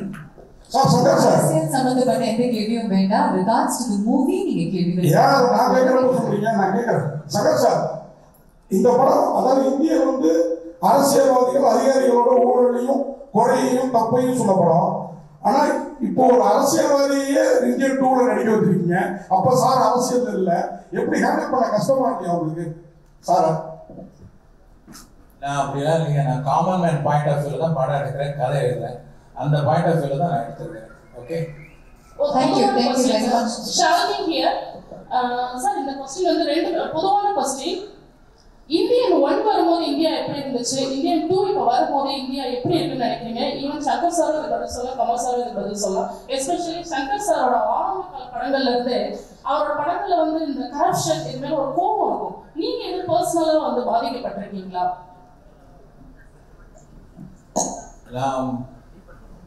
உங்க ஃபர்ஸ்ட் क्वेश्चन என்ன? சாரி. இந்தியன் 1 வரும்போது வரும்போது இந்தியா எப்படி இருந்துச்சு, இந்தியன் 2 வரும்போது இந்தியா எப்படி இருக்கு? அந்த கேள்வி நான் உங்கள்கிட்ட கேட்கணும்னு விரும்புகிறேன். நீங்க சொல்லுங்க ப்ளீஸ். சரி, இப்போ இன்னமும் அந்த கரப்ஷன் சரியாகலன்னு தோணுது அப்படின்னு நீங்க நினைக்கலையா? நினைக்கிறேன். அவ்வளவுதான். ரெண்டு பேரும் ஒரே மேட்டர் பேசிட்டு இருக்கோம்.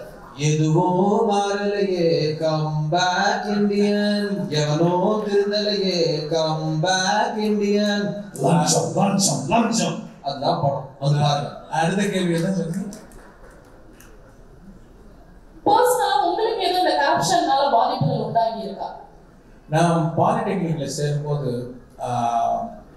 அப்போ வந்து income certificate, birth certificate, community certificate இதெல்லாம் நான் ப்ரொடியூஸ் பண்ண வேண்டிய ஒரு இது இப்போ ப்ரொசீஜர் இருக்கு. இப்போ அதுக்கு நான் அந்த சர்டிஃபிகேட் அலையும் போது நான் இதெல்லாம் பார்த்தேன், லைக் கொடுக்க வேண்டிய ஒரு சூழ்நிலை அது எனக்கு ரொம்ப பாதிச்சது அப்போ. ஸோ அப்போ வந்து அது எனக்கு ஒரு வாய்ப்பு, ஒரு ஃபில்ம் மேக்கராக வரும்போது அதை நான் எக்ஸ்பிரஸ் பண்ணேன். இந்தியன் ஒன்று வந்து நீங்க என்ன சொன்னீங்க, பெர்ஃபார்மன்ஸ் பிரசன்ஸ்லாம் இப்போ இந்தியன் 2ல சூப்பராக இருக்குது. இந்தியன் ஒன்றும் உங்களோட ரொமான்ஸும் எவ்வளோ பேரும் அந்த ஊழல் எதிர்த்த அரசியல் ஈக்குவலாக இருந்ததோ அதை நாங்கள் இதுலேயே எதிர்பார்த்தோம். இதில் இந்தியன் தாத்தாவை மட்டும் வரீங்களா, இந்தியனாகவும் வரீங்களா? பார்ட் 3லயாவது எங்களுக்கு ஏற்ற அந்த ரொமான்ஸ் இருக்கும். ஏங்க என்னை தவிர யாருமே ரொமான்ஸ் பண்ணக்கூடாதுன்னு நீங்க எப்படிங்க சட்டம் போடலாம்? டைரக்டரே போடாத அந்த சட்டத்தை நீங்க போட முடியாது. உங்களுக்கு இப்போ பார்ட் 3 பத்தி பேசக்கூடாதுன்னு ஒரு இன்டர்வியூ இது வாங்கியிருக்காரு, கேங் ஆர்டர் வாங்கியிருக்காரு அவரு. ஏன் சார் நீங்க அதுக்கு போயிட்டீங்கன்னா எல்லாரும் அந்த கையுமே பார்த்துக்கிறாங்க, அது பேசாதீங்க சார் அப்படின்றாங்க அவரு. அதனால நான் அதை பத்தி பேசுறேன், அதை பத்தி பேசவும் வேணாம். உங்களுக்கு நீங்க பாருங்க, உங்களுடைய குறைகள் எல்லாம் தீரும். உங்கள் கேள்விக்கான பதில் அதிலும் இருக்கிறது, இதிலும் இருக்கிறது. கடைசி கேள்வி இது. கௌஷிக் ஃப்ரம் டிடிநெட் சார், இந்த படத்துக்கு 3 ரைட்டர்ஸ் மொத்தம் வந்து நீங்க சூஸ் பண்ணிருக்கீங்க. 3 ரைட்டர்ஸ் ஒர்க் பண்ணிருக்காங்க இந்த படத்துக்கு. அண்ட் சார் இங்க சார் 3 ரைட்டர்ஸ் இந்த படத்துக்காக வந்து ஒண்ணா வந்திருக்காங்க. அண்ட் இது எந்த அளவுக்கு வந்து ஸ்கிரிப்ட் வந்து அந்த 3 ரைட்டர்ஸ் இந்த படத்துக்கு ரெஃபர் பண்ணுது. அண்ட் அவங்க 3 பேரையும் ஒரே பேஜ்ல வந்து நீங்க வெச்சதுக்கான அந்த ப்ராசஸ் பத்தி சொல்லுங்க sir. Because it's very interesting process. 3 writers வந்து ஒரு விஷயத்துக்காக வருதுங்கிறது.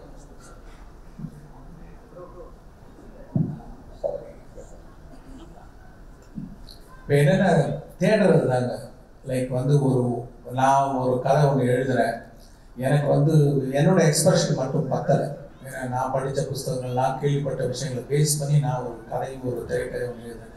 அது ஒரு வசன வடிவாக வரும்போது அது இன்னும் ஒரு நல்ல ஒரு எழுத்தாளர், இன்னும் நிறைய படித்த வந்து வேற ஒரு விதமாக வந்து எல்லாத்தையும் பார்க்குற ஒரு எழுத்தாளர் கிட்ட போயிட்டு வரும்போது, இல்லாட்டி எல்லாமே என் குரலாக இருக்கும். ஒரு ரைட்டர்கிட்ட போயிட்டு வரும் ஒவ்வொரு கதாபாத்திரத்துக்கும் வேற வேற குரல் ரொம்ப அது அழகாக வரும். அந்த ஒரு காரணத்துக்காக தான் நம்ம வந்து ஒரு ரைட்டர்கிட்ட கொடுக்குறோம். அவங்க அதை பண்ணி கொடுக்குறாங்க. அது நமக்கு வந்து லேஸில் திருப்தி வராதுன்னா இன்னும் தேடிக்கிட்டே இருப்போம். இன்னும் தேடும்போது சரி இன்னும் ரைட்டர்கிட்ட போகும்போது இன்னும் சில விஷயங்கள் கிடைக்கும் அப்படின்றதுக்காக ஃபர்ஸ்ட் டைமாக நான் வந்து மல்டிபிள் ரைட்டர்ஸ் நான் ட்ரை பண்ணியிருக்கேன். தேடிட்ட குட் ஜாப். சார் லாஸ்ட் கேள்வி சார், இந்த சைடுல மைக் வச்சிருக்காங்க சார். சார் வணக்கம். இங்க to your right. Yes sir.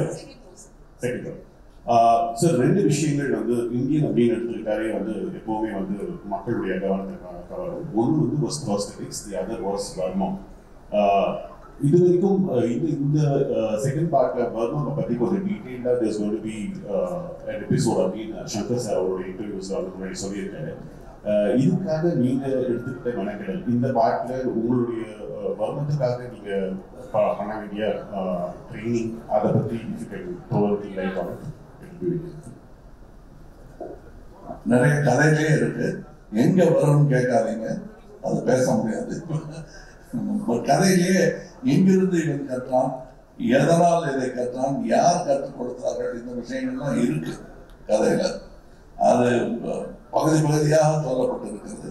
என்னை பொறுத்தவரையிலும் அதுலயே கூட எனக்கு என்ன தோணுச்சுன்னா, அடடா இன்னும் இதெல்லாம் சொல்லியிருக்கலாமே அப்படின்னு அவரே சொன்னார் இல்லையா, 2வது பகுதி எடுப்பதை பற்றி எண்ணமே இல்லை. இதே எப்படியாவது ஆடியன்ஸ் கொண்டு போய் சேர்க்கணுங்கிற எண்ணம் தான் இருந்தது. படத்துல எல்லாரும் அதை ரசிக்கும் போது அதை சொல்லியிருக்கலாமே, இதை சொல்லியிருக்கலாமே தோணி விட்டதையெல்லாம் சாதித்து மறுபடியும் கையில் எடுக்கக்கூடிய படம் தான் இந்தியன் 2. அதில் நீங்கள் பார்ப்பீங்க நிறைய வர்மக்கலையை பற்றிய விஷயங்கள் இருக்கு. இந்த வர்மக்கலை மார்ஷல் ஆர்ட்ஸ் மூலம் எப்படி உலகமே இணைகிறது என்பதை ஒரு சின்ன காட்சிகள் எல்லாம் காட்டியிருக்காரு. அந்த காட்சியை சொல்லிட்டேன்னா அப்புறம் அதுக்கு ஒரு தனியாக ஒரு போர்க்கால் வரும். அதை ஏன் சாதாரண நீங்கள் அதை பார்க்கட்டுமே, அவங்க பார்க்க விட மாட்டேங்க போல் இருக்க அப்படின்னு சொல்லிடக்கூடாது. அதுக்காக அந்த காட்சி சொல்லலை. பட் உலக மார்ஷல் ஆர்டிஸ்ட் எல்லாம் தமிழ் கலையை எப்படி மதிக்கிறார்கள் என்பதே படத்தோட அனுமதியோட ஒரு அடிஷன்ஸ் இருக்குல்ல. ஒரு விரலால வர புரட்சி என்னன்னு நீங்க எலெக்ஷன்ல பாத்துருக்கீங்க. அதே விரலால இன்னொரு புரட்சி ஒரு வருமத்துல காட்ட போறாரு. அதையும் இந்த எலெக்ஷனுக்கு அப்புறம் இந்த படத்துல பாருங்க please. Sir, last question for today. Last question, please. Sir, one fanboy ஒரு question sir, like Indian fans தாண்டி ஒரு beautiful creative collaboration with Kamal sir once again ஏதாவது possible எதிர்பார்க்கலாமா? Indian franchise தாண்டி இன்னொரு collaboration கமல் சாரோட. எந்த கதையை பண்ணாலும் அவர் ஒரு தடவை வந்துட்டு போவாங்க மைண்ட்ல. We are waiting sir. எங்க பாய்ஸ் 2 வந்தாலும் அவர் தான் ஃபர்ஸ்ட் வருவாரு. Thank you. இந்த ஃபன் ஷோட்டோட நாங்க வந்து இந்த நிகழ்ச்சியை முடிச்சிட்டோம். சார் கமல் சார், இன்னைக்கு நீங்க சேனாதிபதியா உருவெடுத்திருக்கீங்க. இன்னைக்கு நீட்டும் கள்ளச்சாராயமும் அழிக்க முடியாத சுச்சுவேஷன்ல இருக்கு. சேனாதிபதியா இதுக்கு முடிவு என்ன? அதாவது நான் கள்ளச்சாராயத்தை பற்றி பல இடத்துல பல ஊடகங்கள் சொல்லியிருக்கேன். இது எல்லாரையும் பாதிக்கிற விஷயங்கிறதுனால இதோட பேசிக்கணும் நிறுத்திடுறேன். கள்ளச்சாராயம் வருவதற்கான காரணமே மது விலக்குத்தான். வள்ளுவர் வந்து மது விலக்கை பத்தி எழுதுறாருன்னா அப்பவே இருந்திருக்காரு பெருசா. இது மத விலக்கி வச்சுட்டா அவனே மனதில் முடிவு செய்ய வேண்டும், இது உடம்புக்கு கெடுதல் என்று. விஷம் இதுதான், நெருப்பு இதுதான், இதை தொடக்கூடாது, இதை உண்ணக்கூடாது என்ற உணர்வு பொது வழியில் வர வேண்டும். அப்பதான் இது போகுமே தவிர மது விலக்கு பண்ணி வச்சுட்டா கள்ளச்சாராயம் மீதும், அதனால் கள்ள சந்தை பெருகும், கள்வர்கள் பெருகுவார்கள். உலகநாயகன் கமலஹாசன் நாங்க வந்து நாங்க கேட்டு இருக்கோம். இப்ப வந்து உலகநாயகன் தாத்தான்னு ட்ரெண்டிங் போயிட்டு இருக்கு. நீங்க கூட ஸ்டேஜ்ல சொன்னீங்க, நான் இப்ப கூட தாத்தா தான் என் பொண்ணு மனசு வச்சான்னு சொன்னீங்க. ஏன் சார் அது மாதிரி சொன்னீங்க? சொல்லக்கூடாதுங்கிறீங்களா? சொல்லலாம் சார். அதாவது இதெல்லாம் நீங்க பண்ணி வைக்கிற கோளாறு தான். தாத்தா சொன்ன என்ன, நான் தாத்தா தானே. காந்திய தாத்தான்னு சொல்லி என்ன குறைஞ்சு விட்டாரா? இல்ல பெரியார தாத்தான்னு கூப்பிட்டா குறைஞ்சு விடுவாரா? ஐயான்னு கூப்பிடாம தாத்தா பெரியார் தாத்தான்னு நான் சொன்னேன்னா ஒன்றும் ஆயிடாது. அந்த தாடிக்கு டையெல்லாம் அடிக்க முடியாது. உள்ள மனசு மாதிரி அந்த வெள்ளை மறுபடியும் வெளியே வந்துடும். அதனால தாத்தாவா இருக்கிறதுக்காக தான் நாம பயிற்சி எடுத்துக்கிட்டே இருக்கோம். நீங்களும் எடுத்துக்கணும். நாளை அது நடந்தே தீரும். இந்த क्वेश्चन லாஸ்ட் இந்த क्वेश्चन உங்களுக்கு மட்டும் கேட்கலாம். தயாரிப்பாளர் சங்கத்துல சார் சார் அவங்க வந்து இவ்வளவு நேரம் உட்கார்ந்துட்டு இருக்காங்க. சார் இந்த மைக் இல்லனா எந்த வசனத்துல பேசணுமோ அந்த வால்ல பேசிட்டு இருக்கீங்க. மைக் இருக்கு, கொஞ்சம் பாத்து. நடிகருக்கு தடை விதிச்சிருக்காங்க. சோ அந்த லிஸ்ட்ல வந்து கமல் சார் இருக்காரு. இது எப்படி பாக்குறீங்க? ஏங்க 4 நடிகருக்கு நடிக்க கூடாத ஒரு தடை வந்திருக்கு. அவங்க தகவல் கொடுத்திருக்காங்க. ஆஹா, அவரா நீங்க அப்படின்னு நான் வடிவேலு டயலாக் சொல்லிட்டு அதோட நிறுத்திக்கிறேன். இது வந்து இந்தியன் 2க்கானது. இது பக்கத்துல தான் அந்த பில்டிங். அங்க போய் உட்கார்ந்து அது பேசலாம். Thank you very much. எல்லா கேள்விகளுக்கும் நன்றி.